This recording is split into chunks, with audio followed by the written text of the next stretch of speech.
بسم الله الرحمن الرحيم أمن هو قانت آناء الليل ساجدا وقائما يحذر الآخرة ويرجو رحمة ربه قل هل يستوي الذين يعلمون والذين لا يعلمون إنما يتذكر أولو الألباب قل يا عبادي الذين آمنوا اتقوا ربكم للذين أحسنوا في هذه الدنيا حسنة وأرض الله واسعة إنما يوفى الصابرون أجرهم بغير حساب وأن الذين لا يؤمنون بالآخرة أعتدنا لهم عذابا أليما ويدعو الإنسان بالشر دعاءه بالخير وكان الإنسان عجولا وجعلنا الليل والنهار آيتين فمحونا آية الليل وجعلنا آية النهار مبصرة لتبتغوا فضلا من ربكم ولتعلموا عدد السنين والحساب وكل شيء فصلناه تفصيلا.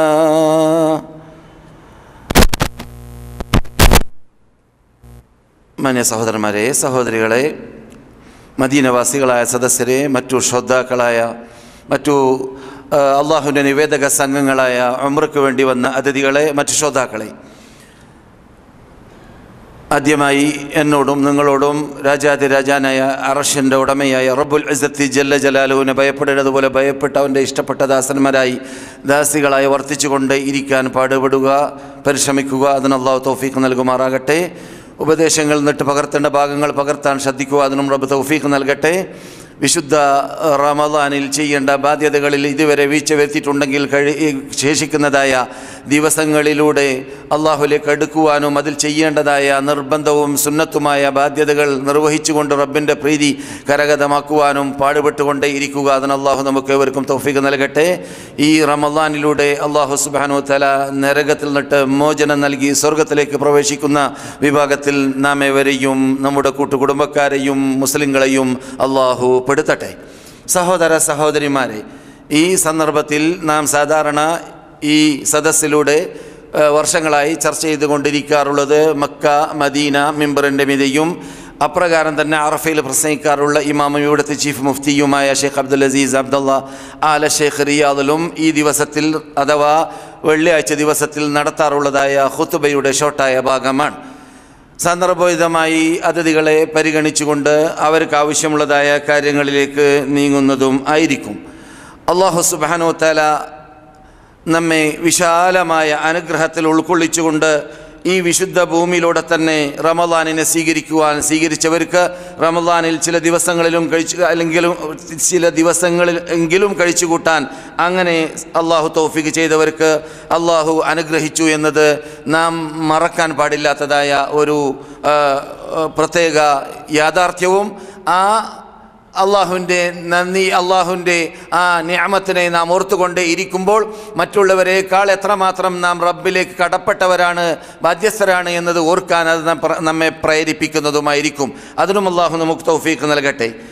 ആ കാര്യം നാം മനസ്സിലാക്കി കഴിഞ്ഞാൽ, നമ്മുടെ ശ്രദ്ധയിൽപ്പെട്ട് കഴിഞ്ഞാൽ, ഈ വിശുദ്ധ ഭൂമിയിൽ താമസിക്കുന്നവർ, പ്രത്യേകിച്ചും ഇവിടെ ഉംറയ്ക്ക് വേണ്ടിയോ മറ്റോ വരാൻ ചാൻസ് കിട്ടിയവർ മൊത്തത്തിലും മറ്റുള്ളതായ മുസ്ലിങ്ങളെക്കാൾ കൂടുതൽ അല്ലാഹു സുബ്ഹാനഹു വ തആലയിലേക്ക് അടുക്കാനുള്ള ചാൻസ് കിട്ടിയവരാണ് എന്നത് പറയാതെ അറിയുന്ന യാഥാർത്ഥ്യമാണ്. കാരണം ഇവിടെ ചെയ്യുന്ന അമലുകൾക്ക്, പ്രത്യേകിച്ച് നമസ്കാരം പോലത്തതായ അമലുകൾക്ക് 10 മടങ്ങ് പ്രതിഫലം ലഭിക്കുന്നു എന്നത് അറിയാവുന്നതാണ്.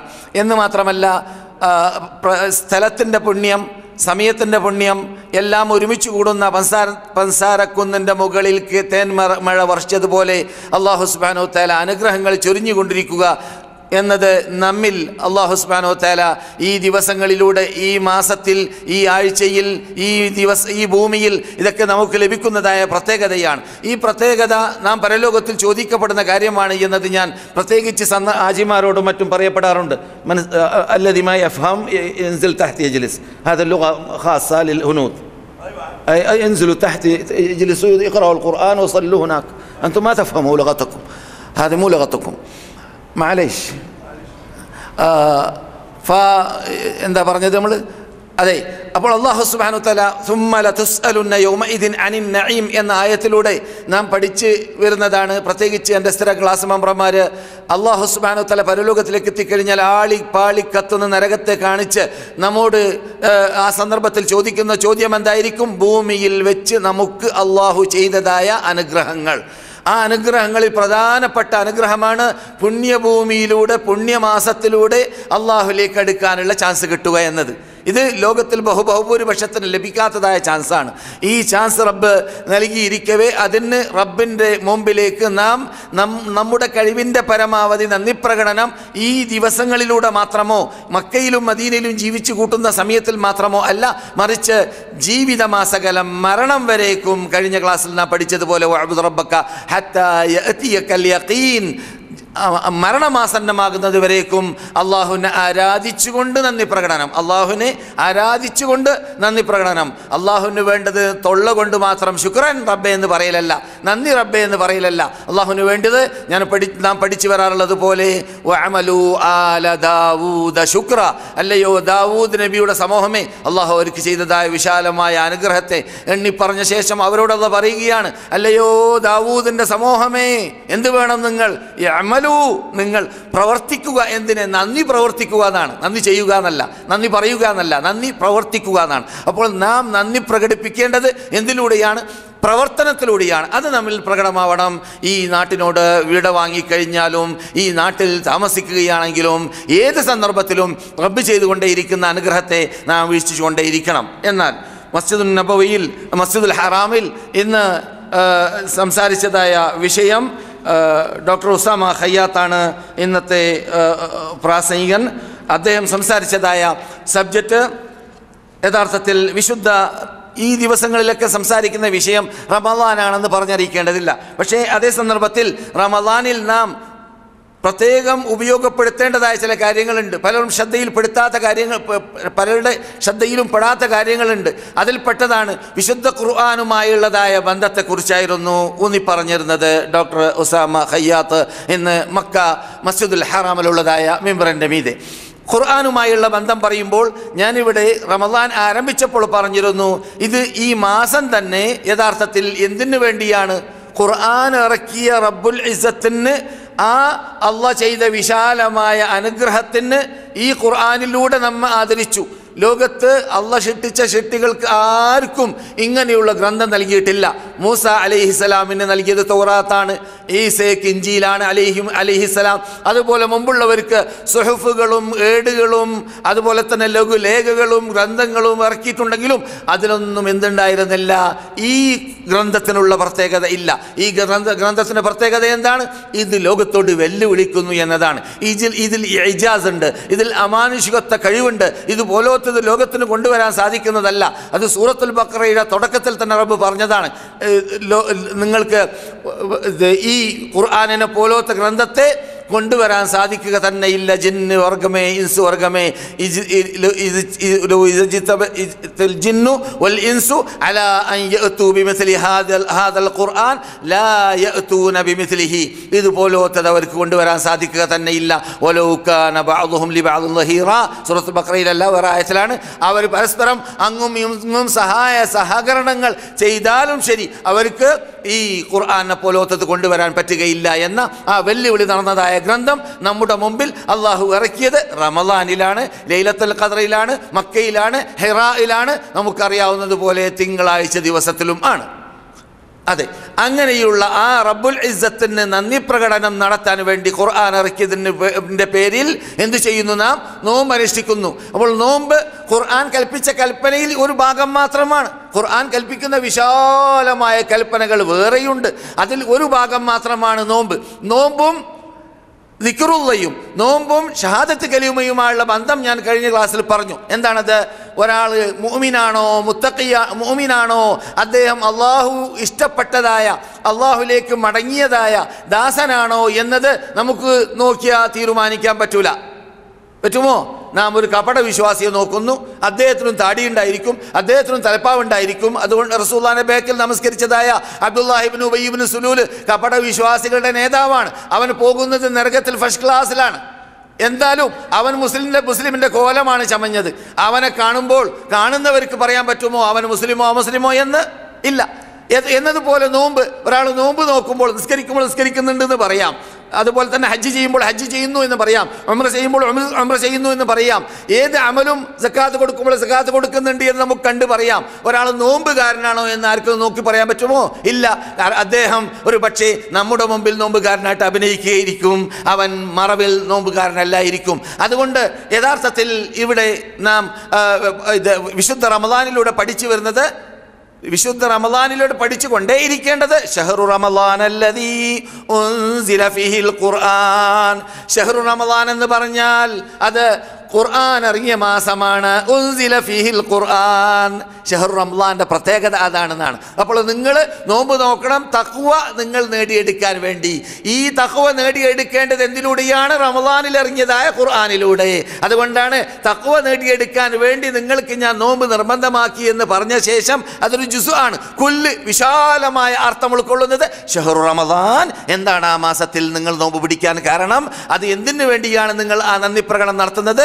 ഉൻസില ഫീഹിൽ ഖുർആൻ. നിങ്ങളുടെ ജീവിതമാസകലം പ്രവർത്തിക്കേണ്ട, നിങ്ങൾക്ക് ഇഹത്തിലും പരത്തിലും വിജയം നൽകാൻ വേണ്ടി അല്ലാഹ് ഇറക്കിയ, ലോകത്തോട് ഖിയാമത്ത് നാളെ വരെ വെല്ലുവിളിച്ചുകൊണ്ടേ ഇരിക്കുന്ന നബിമാരെല്ലാം ജീവിക്കുന്ന കാലഘട്ടങ്ങളിൽ അവർ അള്ളാഹുവിൻ്റെ ദൂതന്മാരാണെന്ന് കുറിക്കാൻ വേണ്ടി അവർക്കെല്ലാം അള്ളാഹു മുഅ്ജിസാത്ത് നൽകാറുണ്ടായിരുന്നു.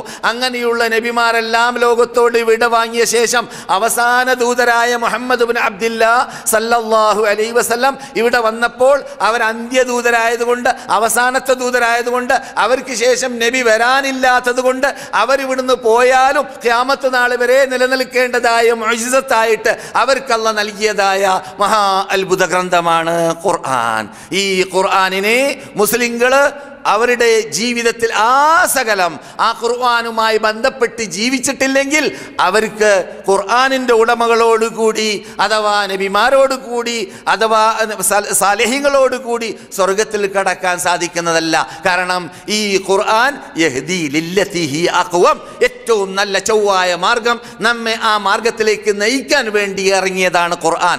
അതുകൊണ്ട് ആ മാർഗം ഏതാണെന്ന് കണ്ടെത്തിയ മുസ്ലിം അവൻ പിന്നെ അത് ഒഴിവാക്കാൻ പാടുണ്ടോ? ആ മാർഗം വിട്ടുകളിക്കാൻ പാടുണ്ടോ? ആ മാർഗവുമായി ബന്ധപ്പെട്ട് ജീവിക്കാതിരിക്കാൻ പാടുണ്ടോ? ഒരു റമദാനിൽ മാത്രം നമസ്കരിച്ചു കൂട്ടി, ഒരു നോമ്പും പിടിച്ചു കൂട്ടി, ഒരു അഭിനയം കാട്ടി റമദാനോട് വിട വാങ്ങുമ്പോൾ വാല് കുഴലിട്ടതുപോലെ കുഴൽ വലിക്കുമ്പോൾ വാല് വളയാൻ പാടുണ്ടോ? ഇല്ല, പാടില്ല.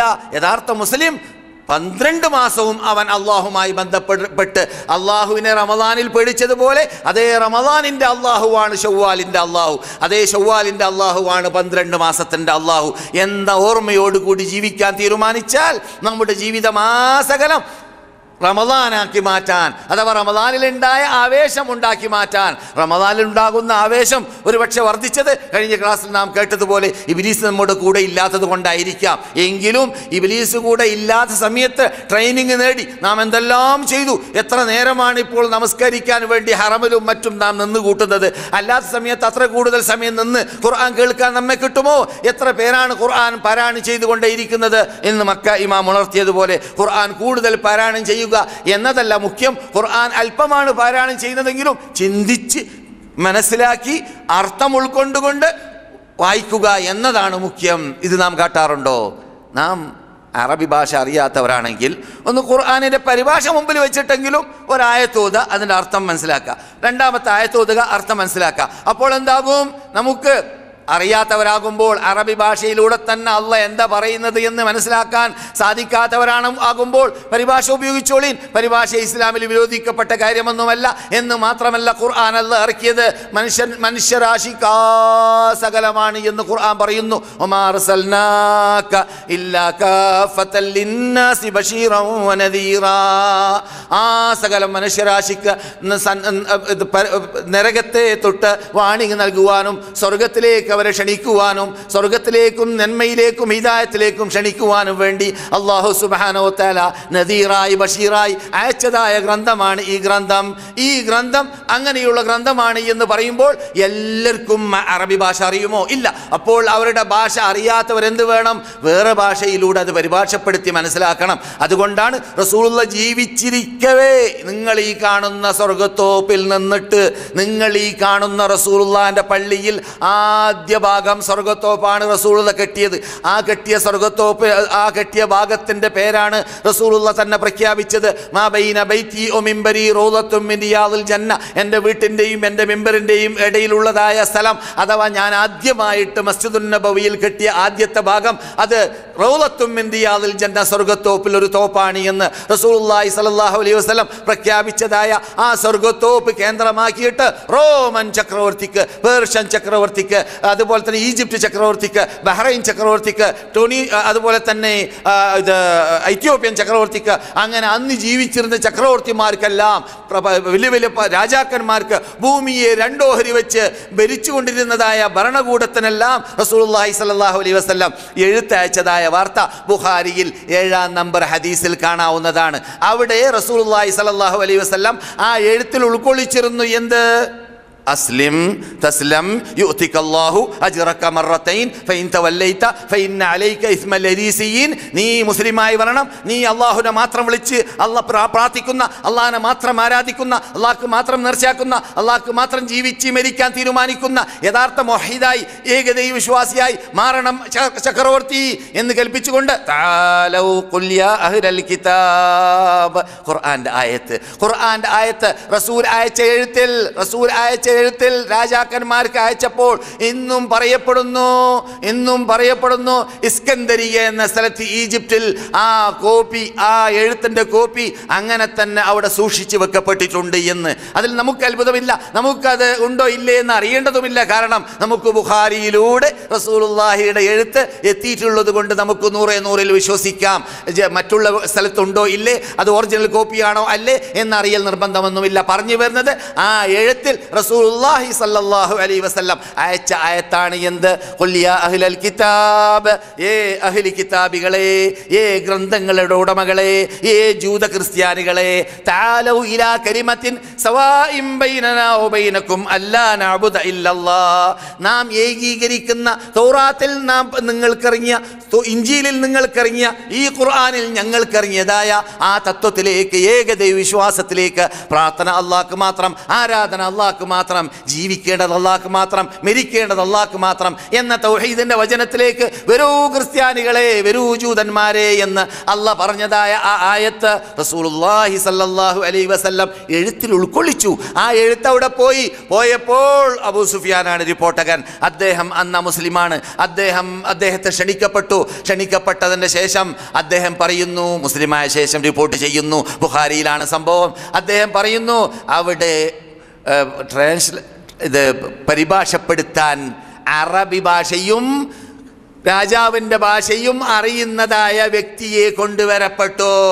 എന്നിട്ട് ഞങ്ങളുടെ മുമ്പിൽ നിർത്തി, എന്നിട്ട് ചോദിച്ചു, ഇദ്ദേഹത്തോട് നിങ്ങൾ ചോദിക്കൂ. ആരോട്? അബൂ സുഫിയാനോട്. എന്ത്? മുഹമ്മദ് എന്ന് പറയുന്ന വ്യക്തിയെക്കുറിച്ച് നീണ്ട കഥയാണത്. നിങ്ങൾ പലപ്പോഴും വാതിൽ കേട്ടിരിക്കാം. ഞാൻ പറഞ്ഞു വരുന്നത്, അവിടെ റസൂലുള്ളാഹി സ്വല്ലല്ലാഹു അലൈഹി വസല്ലം അയച്ചതായ എഴുത്തിൽ എന്തുണ്ട്? ഖുർആനുണ്ട്. ആ ഖുർആൻ അവർക്ക് അവരുടെ ഭാഷയല്ല.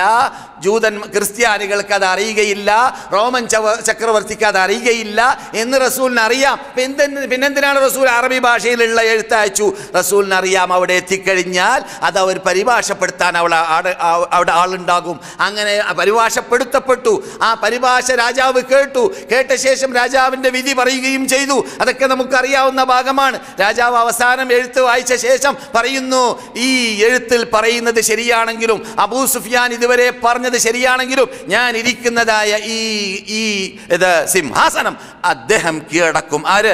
മുഹമ്മദ് ബിൻ അബ്ദില്ലാ സല്ലല്ലാഹു അലൈഹി വസല്ലം കീഴടക്കും എന്ന് ചക്രവർത്തി അവിടുന്ന് പ്രഖ്യാപിച്ചു. അതങ്ങനെ തന്നെ ബുഖാരിയിൽ കാണാം. എത്രത്തോളം അദ്ദേഹം കൂട്ടിച്ചേർത്തു, അദ്ദേഹത്തിൻ്റെ അടുക്കിലേക്ക് എത്താൻ പറ്റുമെങ്കിൽ ഞാൻ അദ്ദേഹത്തിൻ്റെ അടുക്കിലേക്ക് ചെന്നുകൊണ്ട് അദ്ദേഹത്തിൻ്റെ കാല് കഴുകിയിരുന്നേനെ എന്നിവരേക്കും അന്നത്തെ ഭൂഗോളത്തിൻ്റെ നല്ലൊരു ഭാഗം ഭരിക്കുന്നതായ ചക്രവർത്തി പറഞ്ഞതായ വാക്ക്. ഞാൻ ഈ സംഭവം എന്തിന് നിങ്ങളുടെ മുമ്പിൽ വെച്ചു?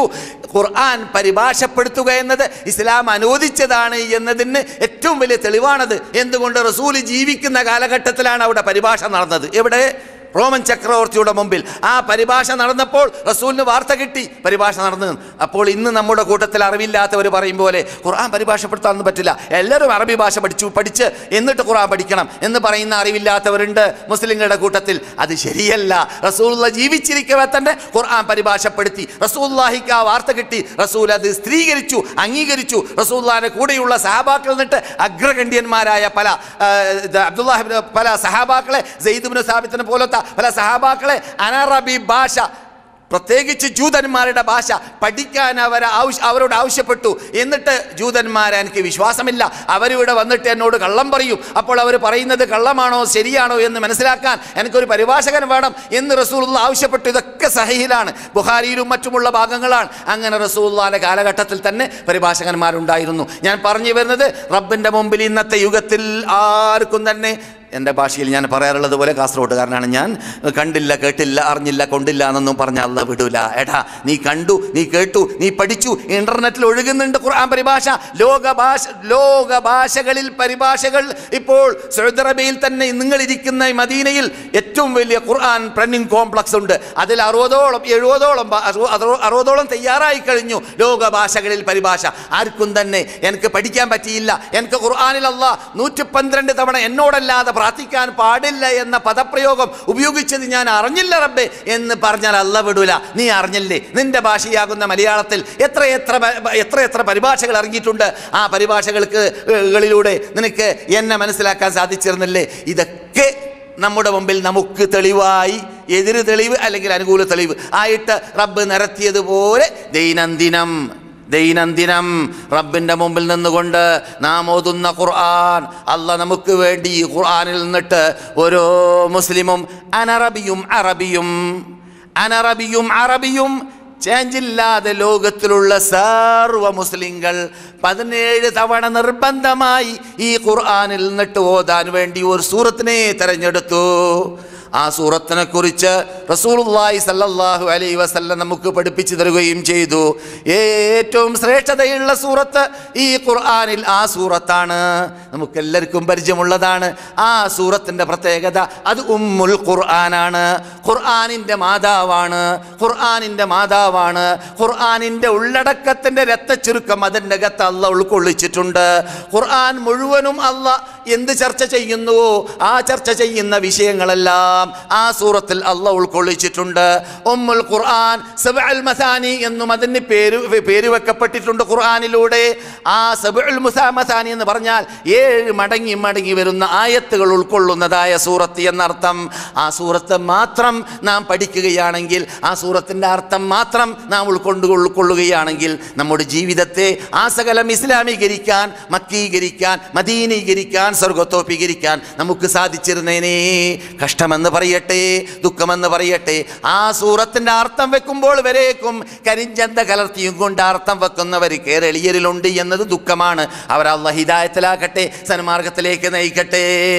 ബിസ്മില്ല കഴിഞ്ഞ ശേഷം ബിസ്മില്ല ഖുർആന്റെ ഓരോ സൂറത്തിൽ ജിബ്രീൽ വന്ന് ഓതുമ്പോഴെല്ലാം ബിസ്മി കൂട്ടിയിട്ടാണ് ഓതുക എന്നതുകൊണ്ട് തന്നെ ഫാത്തിഹയിൽ ഒരായത്താണോ ബിസ്മില്ല അല്ല എല്ലാ സൂറത്തിലും ഉള്ളതാണോ എന്നതിൽ ചർച്ചയുള്ളത് കൊണ്ട് തന്നെ ബിസ്മില്ല ഒച്ചത്തിൽ ചെല്ലണമോ, നമസ്കരിക്കുമ്പോൾ പതുക്കെ ചെല്ലണമോ എന്നതിൽ ചർച്ചയുള്ളത് കൊണ്ട് തന്നെ റസൂലുള്ളാഹി സ്വല്ലല്ലാഹു അലൈഹി വസല്ലം പലപ്പോഴും നമസ്കാരം ആരംഭിക്കുമ്പോൾ ഒച്ചത്തിൽ ചെല്ലുന്ന കേൾക്കാറുള്ളത് അൽഹംദുലില്ലാഹ് എന്ന അടിസ്ഥാന പ്രകാരം ഹംബലി മദ്ഹബിനെ പോലോത്ത, ഹനഫി മദ്ഹബിനെ പോലോത്ത വിഭാഗം നമസ്കരിക്കുമ്പോൾ ആ ഹദീസിന്റെ അടിസ്ഥാനത്തിൽ ബിസ്മില്ല ഒച്ചത്തിൽ ഓടുന്നില്ലെങ്കിലും ബിസ്മില്ല ഓതണം, വാജിബാണ് എന്നതിൽ ആരുടെ ഇടയിലും അഭിപ്രായ വ്യത്യാസമില്ല.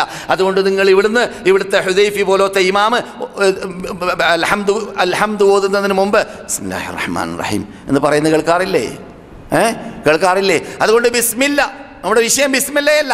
ആ ബിസ്മില്ല കഴിഞ്ഞാൽ അൽഹംദുലില്ലാഹി റബ്ബിൽ ആലമീൻ, സർവസ്തുതിയും സർവലോകരക്ഷിതാവായ അല്ലാഹുവിനാകുന്നു. അതെ, റബ്ബുൽ ആലമീൻ. ആ തൗഹീദുർ റുബൂബിയ്യ എന്ന ഖുർആൻ മുഴുവനും പരിശോധിച്ചാൽ 3 തൗഹീദാണ് നമുക്ക് കാണുക. തൗഹീദുർ റുബൂബിയ്യ, തൗഹീദുൽ ഉലൂഹിയ്യ, തൗഹീദുൽ അസ്മാ വസിഫാത്ത്. ഈ 3 തൗഹീദും ഉൾക്കൊള്ളിച്ചുകൊണ്ടാണ് ആ സൂറത്ത് അല്ലാഹ് ഇറക്കിയിട്ടുള്ളത്. എന്തുകൊണ്ട്? ഞാൻ നേരത്തെ പറഞ്ഞു. കാരണം സൂറത്തുൽ ഫാത്തിഹ ഓതാത്ത മുസ്ലിമില്ല. സൂറത്തുൽ ഫാത്തിഹ ഓതിയിട്ടില്ലെങ്കിൽ മുസ്ലിം അല്ല. തീർന്നോ? മനസ്സിലായോ? സൂറത്തുൽ ഫാത്തിഹ ദൈനംദിനം 17 തവണ ഓതിയിട്ടില്ലെങ്കിൽ അവൻ ആരല്ല? മുസ്ലിമല്ല. എന്തുകൊണ്ട്? അവൻ എന്ത് ചെയ്തിട്ടില്ല? നമസ്കരിച്ചിട്ടില്ല. നമസ്കരിക്കുന്നവൻ ഫാത്തിഹ ഓതും. ഇനി ഫാത്തിഹ വരേക്കും അർത്ഥം അറിയാതെ ഓതണമെന്ന് പറയുന്ന അറിവില്ലാത്തവരുണ്ട്. അത് പിന്നെ അതിന് ഈ ലിക്കുല്ലിദ ഇന്ദവാ ഉൻയുസ്തതബ്ബു ബിഹി ഇല്ലൽ ഹമാഖത അയ്യത്ത് മൻ യുദാവിഹ എന്ന് കവി പാടിയിരുന്നു.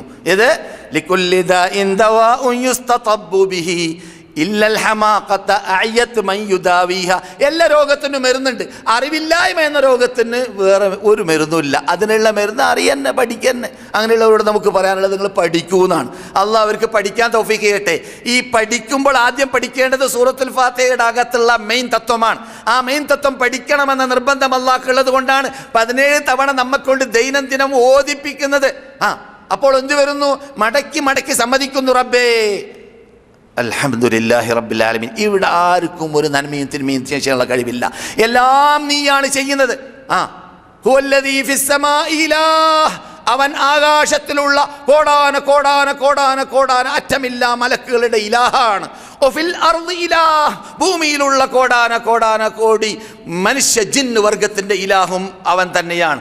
ഭൂമിയിലും അവൻ ഇലാഹ്, ആകാശത്തിലും അവൻ ഇലാഹ്. ഇലാഹ് എന്ന് പറഞ്ഞാൽ എന്താ? എൻ്റെ അർത്ഥം അർഹപ്പെട്ട, ആരാധിക്കാൻ യഥാർത്ഥത്തിൽ അർഹപ്പെട്ടവൻ അവൻ മാത്രമാണ്. അല്ലാത്തവനെ ആരാധിക്കപ്പെടാൻ, വിളിച്ച് പ്രാർത്ഥിക്കപ്പെടാൻ, കേണപേക്ഷിക്കപ്പെടാൻ, അല്ലെങ്കിൽ തൗബ ചെയ്യപ്പെടാൻ, അല്ലെങ്കിൽ ഹൃദയത്തിൻ്റെ അകത്തിൽ നിന്നിട്ട് യഥാർത്ഥ ഭയം ഭയപ്പെടാൻ, യഥാർത്ഥ സ്നേഹം സ്നേഹിക്കാം. ഇത് പറയുമ്പോൾ ഈ സ്നേഹം വളരെ ശ്രദ്ധിക്കണം. നാം ഫാത്തിഹ പഠിക്കുമ്പോൾ അള്ളാഹുവിൻ്റെ റസൂലിനെ നാം സ്നേഹിക്കുന്നു. എങ്ങനെ സ്നേഹിക്കണം? അള്ളാഹ് പഠിപ്പിച്ചതുപോലെ സ്നേഹിക്കണം. റസൂലുള്ളാഹ് പഠിപ്പിച്ചതുപോലെ സ്നേഹിക്കണം. എങ്ങനെ സ്നേഹിക്കാൻ പാടില്ല? അള്ളാഹുവിനെ സ്നേഹിക്കും പോലെ സ്നേഹിക്കാൻ പാടില്ല. എന്താ അള്ളാഹുവിൻ്റെ സ്നേഹവും റസൂലുള്ളാഹിന്റെ സ്നേഹവുമായുള്ള വ്യത്യാസം? അള്ളാഹിന്റെ സ്നേഹത്തിൽ നാം അതിരുവിട്ട് കിടക്കുന്നു. സ്നേഹം അതിരുവിട്ട് കിടക്കുന്നു. റസൂലുള്ളാഹിന്റെ സ്നേഹത്തിലോ അതിരുവിട്ട് കിടക്കാൻ പാടില്ല. റസൂൽ തന്നെ പറയുന്നു, ലാ തത്റൂനി കമാ അത്റത്തിൻ നസാറ ഇബ്ന മറിയം, അല്ലെങ്കിൽ ഈസ ഇബ്ന മറിയം. മറിയമിൻ്റെ മകൻ ഈസയെ ലോക ക്രിസ്ത്യാനികൾ അമിതമായി ആദരിച്ചതുപോലെ എൻ്റെ ഉമ്മത്തുകളെ എന്നെ നിങ്ങൾ അമിതമായി ആദരിക്കരുത്. സഹീഹിലാണ് ഹദീസ്. റസൂലുള്ളാഹിനെ ആദരിക്കണം, റസൂലുള്ളാഹിനെ സ്നേഹിക്കണം. പക്ഷേ സ്നേഹിക്കുമ്പോൾ അള്ളാഹിനോട് വിളിച്ച് പ്രാർത്ഥിക്കും പോലെയും നമ്മുടെ നാട്ടിലുള്ള അറിവില്ലാത്തവരുണ്ടാക്കിയതായ ഷിയാക്കളെ പോലത്തവരോ മറ്റോ അഴിച്ചുവിട്ടതായ നൂലാമാലകളിലുള്ളതുപോലെ റസൂലുള്ളാഹിനോട് പ്രാർത്ഥിക്കാൻ പാടുണ്ടോ? റസൂലുള്ളാഹിനോട് പരിഹരിക്കാൻ വേണ്ടി ചോദിക്കാൻ പാടുണ്ടോ? ഇല്ല. അപ്പോഴാണ് നാമും അമുസ്ലിങ്ങളുമായി ചേഞ്ച് ആകുന്നത്.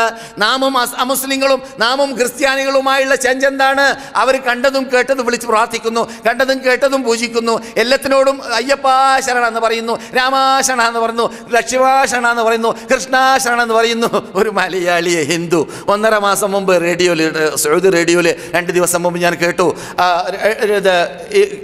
റിയാദിൽ വെച്ചിട്ട് ഒരു മഹാ തീപിടുത്തം ഉണ്ടായി. മൂപ്പരുടെ റൂമും വീടൊക്കെ തീപിടിച്ചു. തീപിടുത്തത്തിൽ പെട്ടിട്ട് മൂപ്പര് മരിക്കുമെന്ന് ഉറപ്പായി. മൂപ്പരെ തട്ടാതിരിക്കാൻ വേണ്ടി മൂപ്പര് കേരളത്തിലുണ്ടായിരുന്ന കാലഘട്ടത്തിൽ വിളിച്ച ദൈവങ്ങളെയെല്ലാം വിളിച്ചു. ഹിന്ദുക്കളുടെ ദൈവങ്ങൾക്കൊക്കെ ഏറ്റവും ഇല്ലല്ലോ. ഒരു ബുദ്ധിജീവിയായ അഭ്യസ്തവിദ്യരായ ഒരു ഹിന്ദു സുഹൃത്ത് മുസ്ലിമായ ശേഷം ഇവിടെ വന്നപ്പോൾ ഞാൻ ചോദിച്ചു, നിങ്ങളുടെ മതത്തിലുള്ള ഇനങ്ങൾ എത്രയുണ്ട്? 2700ഓളം ഇനങ്ങളുണ്ട് എന്ന് പറഞ്ഞു. 2700ഓളം ഗ്രൂപ്പ് ഹിന്ദു മതത്തിൽ എന്ന് അദ്ദേഹം പറഞ്ഞു. അപ്പോൾ അദ്ദേഹത്തിന് എത്രമാത്രം വിളിക്കാനുണ്ട്? എത്ര വിളിച്ചിട്ടും പ്രയോജനമില്ല എന്ന് കണ്ടു. അവസാനം അദ്ദേഹം തീരുമാനിച്ചു, തീപ്പ തട്ടിക്കളയുമെന്ന് ഉറപ്പായപ്പോൾ അദ്ദേഹം തീരുമാനിച്ചു, ഞാൻ ജീവിക്കുന്ന സൗദി അറേബ്യക്കാരെ വിളിക്കുന്ന അള്ളാനെ വിളിച്ചോക്കട്ടെ, അങ്ങനെയാണെങ്കിൽ രക്ഷപ്പെട്ടാൽ ഞാൻ പിന്നെ ആ മതം ഉൾക്കൊള്ളാൻ തീരുമാനിച്ചു. അദ്ദേഹം അള്ളാഹുവെ എന്നെ രക്ഷിക്കണമെന്ന് പറഞ്ഞു. അദ്ദേഹത്തിന് തീ പിടിപെട്ടില്ല. അദ്ദേഹത്തിൻ്റെ പരിസരം മുഴുവനും കത്തിയിട്ടും അദ്ദേഹത്തിലേക്ക് തീ പിടിപെടാതെ ഫയർ സർവീസുകാർ അദ്ദേഹത്തിലേക്ക് എത്തുകയും ചെയ്തു. അങ്ങനെ അദ്ദേഹം ലാ ഇലാഹ ഇല്ലല്ലാഹ് പറഞ്ഞുകൊണ്ടാണ് ഫയർ സർവീസുകാർ അവരെ ക്ഷണിക്കുന്നത്, അദ്ദേഹത്തിനെ സ്വീകരിക്കുന്നത്. അവർ മനസ്സിലാക്കി മുസ്ലിമായിരിക്കും. പറഞ്ഞു, ഞാൻ മുസ്ലിമല്ല, എൻ്റെ ഈ കാമ നോക്കുക, ഞാൻ മുസ്ലിമാണ്, പക്ഷേ എന്നെ ഈ തീയിൽ നിന്നിട്ട് രക്ഷപ്പെടുത്തിയ റബ്ബിനെ കൊണ്ട് ഞാൻ ഇതോടുകൂടി വിശ്വസിച്ചു കഴിഞ്ഞു എന്ന് അദ്ദേഹം പ്രഖ്യാപിച്ചു. ഇപ്പോൾ റിയാദിലുണ്ട്. സംഭവം 1.5 മാസം മുമ്പാണ്. പറഞ്ഞു വരുന്നത്, എല്ലാവരും എന്തും വിളിച്ച് പ്രാർത്ഥിക്കുന്നു. നാമും അവരുമായുള്ള ചേഞ്ച് എന്താണ്? അല്ലാഹുവിനെ മാത്രം നാം ആരാധിക്കുന്നു, അള്ളാഹുവിനെ മാത്രം നാം വിളിച്ച് പ്രാർത്ഥിക്കുന്നു, അള്ളാഹുവിന് മാത്രം നാം എല്ലാം സമർപ്പിക്കുന്നു എന്നതാണ്. അപ്പോൾ ഖുർആൻ നാം റമദാൻ മാസത്തിൽ ഓതുമ്പോൾ ചിന്തിച്ച് പഠിച്ചോതാൻ തീരുമാനിച്ചാൽ, വെറും ഫാത്തിഹ സൂറത്ത് മാത്രം പഠിച്ച് ചിന്തിച്ചോതുകയാണെങ്കിൽ, ഇയ്യാക നഅ്ബുദു വ ഇയ്യാക നസ്തഈൻ. നോക്കൂ, അല്ലാഹു സുബ്ഹാനഹു വ തആലക്ക് അഥവാ വല്ല ഷെട്ടികളെയും വിളിച്ച് പ്രാർത്ഥിക്കാൻ ഉള്ളതായ ഒരു കൺസെഷൻ അള്ളാഹ് നൽകുന്നുണ്ടെങ്കിൽ ഒരു പ്രാവശ്യം പറഞ്ഞുകൂടെ എവിടെയെങ്കിലും, ഇതാ ഈ ആളെ വിളിച്ച് പ്രാർത്ഥിച്ചോളീൻ, നിങ്ങൾക്ക് ഒഴിവ് ഞാൻ നൽകിയിട്ടുണ്ട്, അല്ലെങ്കിൽ ഈ ആളെ കൊണ്ട് ഇടതെടിക്കോളീൻ, അങ്ങനെ പറയേണ്ടതല്ലേ? എവിടെയെങ്കിലും ആരാധിക്കപ്പെടാൻ ചാൻസ് ഉള്ള ഒരു വ്യക്തി ഉണ്ടാവുകയാണെങ്കിൽ അത് അല്ലാഹു സുബ്ഹാനഹു വ തആല സൃഷ്ടിച്ച സൃഷ്ടിയിൽ അള്ളാഹിലേക്ക് ഏറ്റവും അടുത്തതായ മുഹമ്മദ് ബിൻ അബ്ദുല്ല ആയിരുന്നേനെ. മുഹമ്മദ് ബിൻ അബ്ദുല്ലയെ കുറിച്ച് അള്ളാഹ്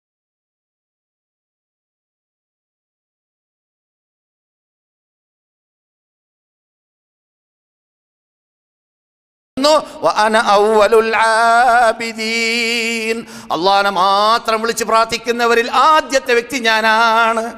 ആമനർ റസൂലു ബിമാ ഉൻസില ഇലൈഹി മിർ റബ്ബിഹി വൽ മുഅ്മിനൂൻ.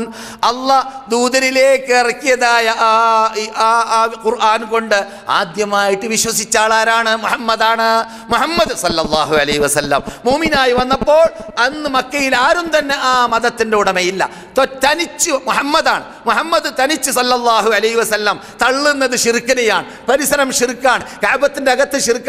കഅബത്തിന്റെ അകത്ത് 360 ബിംബങ്ങളാണ്. ആ ബിംബങ്ങളിൽ പ്രധാനപ്പെട്ട ബിംബങ്ങൾ ഇബ്രാഹിം, ഇസ്മായിൽ, ഇസ്ഹാഖ്. അപ്രകാരം മറിയമിന്റെ കോലം ഇങ്ങനെ കെട്ടിത്തൂക്കപ്പെട്ടിരിക്കുകയായിരുന്നു എന്ന് ബുഖാരിയിൽ കാണാം. മറിയമിന്റെ കോലം എവിടെ? കഅബത്തിന്റെ അകത്ത്. മനസ്സിലായില്ലേ? റസൂലുള്ളാഹി സ്വല്ലല്ലാഹു അലൈഹി വസല്ലം ഇങ്ങനെയുള്ള ഒരു വിശുദ്ധ റമളാനിൽ അതിൻ്റെ 10ാമത്തെ ദിവസത്തിൽ ഹിജ്റയുടെ 8ാമത്തെ വർഷത്തിൽ ഇവിടെ നിന്ന് 10,000 പേരുമായിട്ട് റമളാനിലാ പുറപ്പെട്ടത്. എന്തിനു വേണ്ടി? ആ പണ്ട് റസൂലുള്ള മക്കത്ത് 13 കൊല്ലം ജീവിച്ചിരുന്ന കാലഘട്ടത്തിൽ ക്ലിയറാക്കാൻ പറ്റാത്തതായ കഅബയെ ക്ലിയറാക്കാൻ 13 കൊല്ലം അവിടെ പാടുപെട്ടു. കല്ലേറുകൊണ്ടു, അടികൊണ്ടു, ഇടികൊണ്ടു, സുജൂദ് ചെയ്യുമ്പോൾ ഒട്ടകത്തിന്റെ കുടൽമാല വണ്ടുകൊണ്ട് അവരെറിഞ്ഞു എന്ന് മാത്രമല്ല, ഉഖബത്ത് ബിൻ അബി മുഅയ്ത്ത് എന്ന പടിവെട്ടി ലഅനത്തുല്ലാഹി അലൈഹി അല്ലാഹുവിന്റെ റസൂലിന്റെ സുന്ദരമായ മുഖത്തേക്ക് തുപ്പിക്കളഞ്ഞു. ഇതെല്ലാം ഏറ്റു.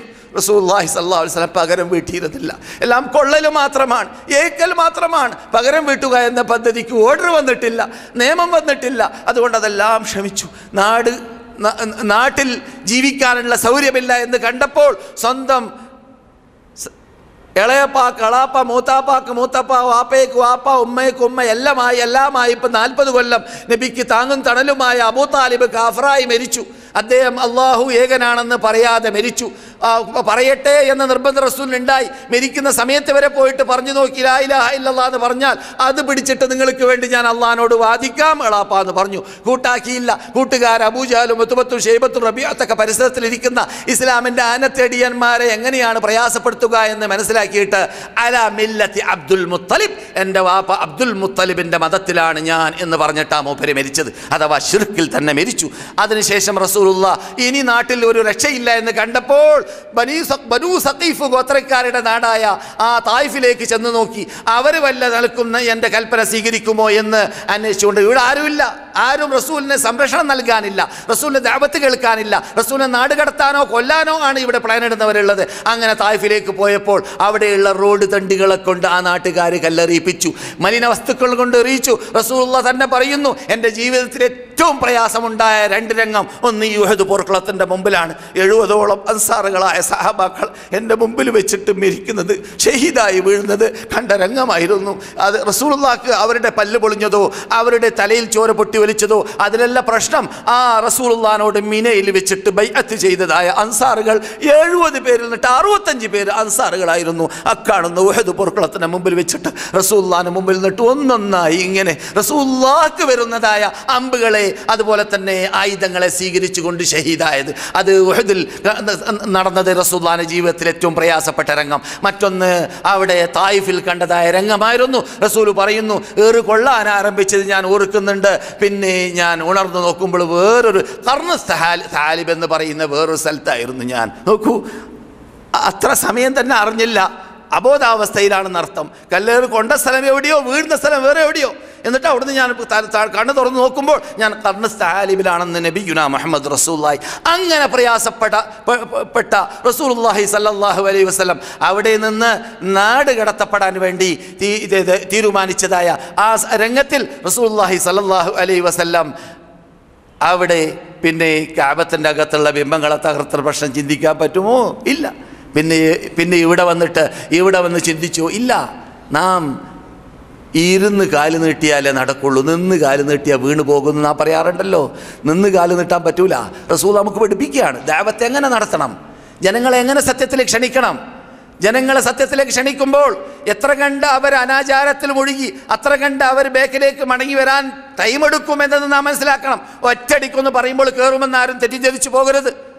റസൂലുള്ളാഹി സ്വല്ലല്ലാഹു അലൈഹി വസല്ലമിന്റെ ജീവിതം നമുക്ക് മാതൃകയാണ് എന്ന് ഖുർആൻ പറയുന്നുള്ളത് നാം പഠിച്ചതാണല്ലോ. ലഖദ് കാന ലക്കും ഫീ റസൂലില്ലാഹി ഉസ്വത്തുൻ ഹസന. അല്ലാഹുവിൻ്റെ ദൂതരുടെ ജീവിതം നിങ്ങൾക്ക് മാതൃകയുള്ള ജീവിതമാണ്. ആ മാതൃകയുള്ള ജീവിതം നിങ്ങൾ പഠിക്കണം, എന്നിട്ട് ആ മാതൃക നിങ്ങൾ ഉൾക്കൊള്ളുകയും വേണമെന്ന് പറയും പോലെ അതറിയുന്ന നാം എന്ത് വേണം? റസൂലുള്ളാഹി സ്വല്ലല്ലാഹു അലൈഹി വസല്ലം അവരുടെ മുമ്പിൽ ദഅവത്തിന് ടൈം എടുത്തതുപോലെ നാമും വല്ലരെയും സത്യത്തിലേക്ക് ക്ഷണിക്കുമ്പോൾ നാമും വല്ലരും ഈ ഖുർആൻ ഇവിടെ ഇറങ്ങിയതായ ഖുർആനിലേക്കും സുന്നത്തിലേക്കും തൗഹീദിലേക്കും അപ്രകാരം നമ്മുടെ നാട്ടിൽ വ്യാപകമായി കിടക്കുന്ന അനാചാരങ്ങൾ, ജന്മദിനം, മരണദിനാഘോഷം, ജന്മദിനാഘോഷം, ഓണം കൊണ്ടാടലുകൾ, ക്രിസ്തുമസ് കൊണ്ടാടലുകൾ. ഇപ്പോൾ ആജിമാരൊക്കെയാണ് ഓണം കൊണ്ടാടുന്നത്. ആജിമാരും ഓണം കൊണ്ടാടാണ്. എന്തിനാണ്? കൂട്ടുകാരായ ഹിന്ദു സുഹൃത്തുക്കളെ സമാധാനിപ്പിക്കാനാണ് പോലോ. സുബ്ഹാനല്ലാഹ്, എന്തോ ഒരു സ്നേഹം ഹിന്ദുക്കളോട് അവർക്ക്. ഇസ്ലാം അങ്ങനെയല്ല പഠിപ്പിച്ചത്. ഇസ്ലാം പഠിപ്പിക്കുന്നത് ഹൃദയത്തിൻ്റെ അകത്ത് അറപ്പും വെറുപ്പും നമ്മുടെ ആദർശത്തിനെതിരുള്ളവരോടുണ്ടാവണം. എന്തുകൊണ്ട്? അവർക്ക് നിർബന്ധം നിങ്ങൾ കാഫറായി കിട്ടണമെന്നാണെന്ന് ഖുർആൻ പറയുന്നു. വദ്ദൂ ലൗ തക്ഫുറൂൻ ലൗ തക്ഫുറൂൻ വദ്ദൂ ലൗ തുദ്ഹിനു ഫയുദ്ഹിനൂൻ. നിങ്ങൾ അവരെ പോലെയായി മാറണമെന്ന്. വലൻ തർള അൻകൽ യഹൂദു വലൻ നസാറ ഹത്താ തത്തബിഅ മില്ലതഹും. ജൂത ക്രിസ്ത്യാനികൾ നിങ്ങളെ കൊണ്ട് പ്രീതിപ്പെടുന്നതല്ല ഏതുവരെ? നിങ്ങൾ അവരുടെ മതം മാറുന്നത് വരെ, അവരുടെ മതത്തിലേക്ക് നിങ്ങൾ ചെല്ലുന്നവരെ. ഇത് അള്ളാഹ് നമുക്ക് തീർത്ത് പറഞ്ഞിരിക്കവേ നാം എന്തിനാണ് സൗഹാർദ്ദം ഉണ്ടാക്കാൻ നടക്കുന്നത്? മുസ്ലിങ്ങൾ സൗഹാർദ്ദം പറഞ്ഞു നടക്കുക. അതെ, ഹിക്മത്തോട് കൂടി ദഅവത്ത് നടത്തണം എന്നതിൽ അഭിപ്രായ വ്യത്യാസമില്ല. ഹിക്മത്തോട് കൂടി ദഅവത്ത് നടത്തൽ എന്തല്ല? അവരുടെ മതത്തെ നാം അംഗീകരിക്കുന്ന രൂപം കൈക്കൊള്ളലല്ല, അവരുടെ മതത്തിൻ്റെ ആദർശങ്ങൾക്കും ആചാരങ്ങൾക്കും നാം കൂട്ടുനിൽക്കലല്ല, അതിനെ പൊക്കിപ്പിടിക്കലല്ല, അതിനുവേണ്ടി വാദിക്കലല്ല, അതിനുവേണ്ടി അത് നമ്മുടെ മതമാക്കി മാറ്റലല്ല. അതൊന്നുമല്ല, അതൊക്കെ അനിസ്ലാമികമാണ്. അങ്ങനെയുള്ള ലയനം ഇസ്ലാം പഠിപ്പിച്ചിട്ടില്ല. അതൊക്കെ നമ്മുടെ നാട്ടിൽ സംഭവിച്ചു കൊണ്ടിരിക്കുന്നതാണ്. ചോദ്യം വരാറുള്ളത് ഓണത്തിൻ്റെ ഭക്ഷണം തിന്നാൻ പാടുണ്ടോ എന്നാണ്. ഓണം കൊണ്ടാടാൻ പാടുണ്ടോ എന്നല്ല, ഭക്ഷണം തിന്നാൻ പാടുണ്ടോ ഇല്ലേ എന്നുള്ളതാണ്. അതൊക്കെ ചോദ്യം വരാറുള്ളത്. അവിടേക്ക് എത്തിയിരിക്കുകയാണ് നമ്മുടെ ഖൗമ്. എന്തുകൊണ്ട്? അറപ്പും വെറുപ്പും ശിർക്കിനോടും. എന്തുകൊണ്ട് മദീനയിലുള്ള സഹാബാക്കൾ ആ സ്റ്റാൻഡേർഡിലേക്ക് എത്തി? അവർക്ക് ഈമാനിനോട് എന്തെന്നില്ലാത്ത സ്നേഹം അല്ലാഹ് ഇട്ടുകൊടുത്തു. വകറഹ ഇലൈഹിമുൽ കുഫ്റ വൽ ഫുസൂഖ വൽ ഇസ്യാൻ. കുഫ്രിയത്തിനോടും ഷിർക്കിനോടും ഫിസ്കിനോടും അനാചാരത്തോടും അവർക്ക് അല്ലാഹു വെറുപ്പിട്ട് കൊടുക്കുകയും ചെയ്തു. അതുകൊണ്ട് നാം വെടക്ക് കാണുമ്പോൾ, തെറ്റ് കാണുമ്പോൾ, അനിസ്ലാമിക നേർച്ചകളും ഉറൂസുകളും കാണുമ്പോൾ നമുക്ക് ഹൃദയത്തിനകത്ത് വെറുപ്പ് വരണം. മാറ്റാൻ സാധിക്കുന്നില്ലെങ്കിൽ പതുക്കെ പതുക്കെ കുടുംബ മെമ്പർമാരെങ്കിലും ക്ലിയറാക്കി മാറ്റാൻ വേണ്ടി പരിശ്രമിക്കുക.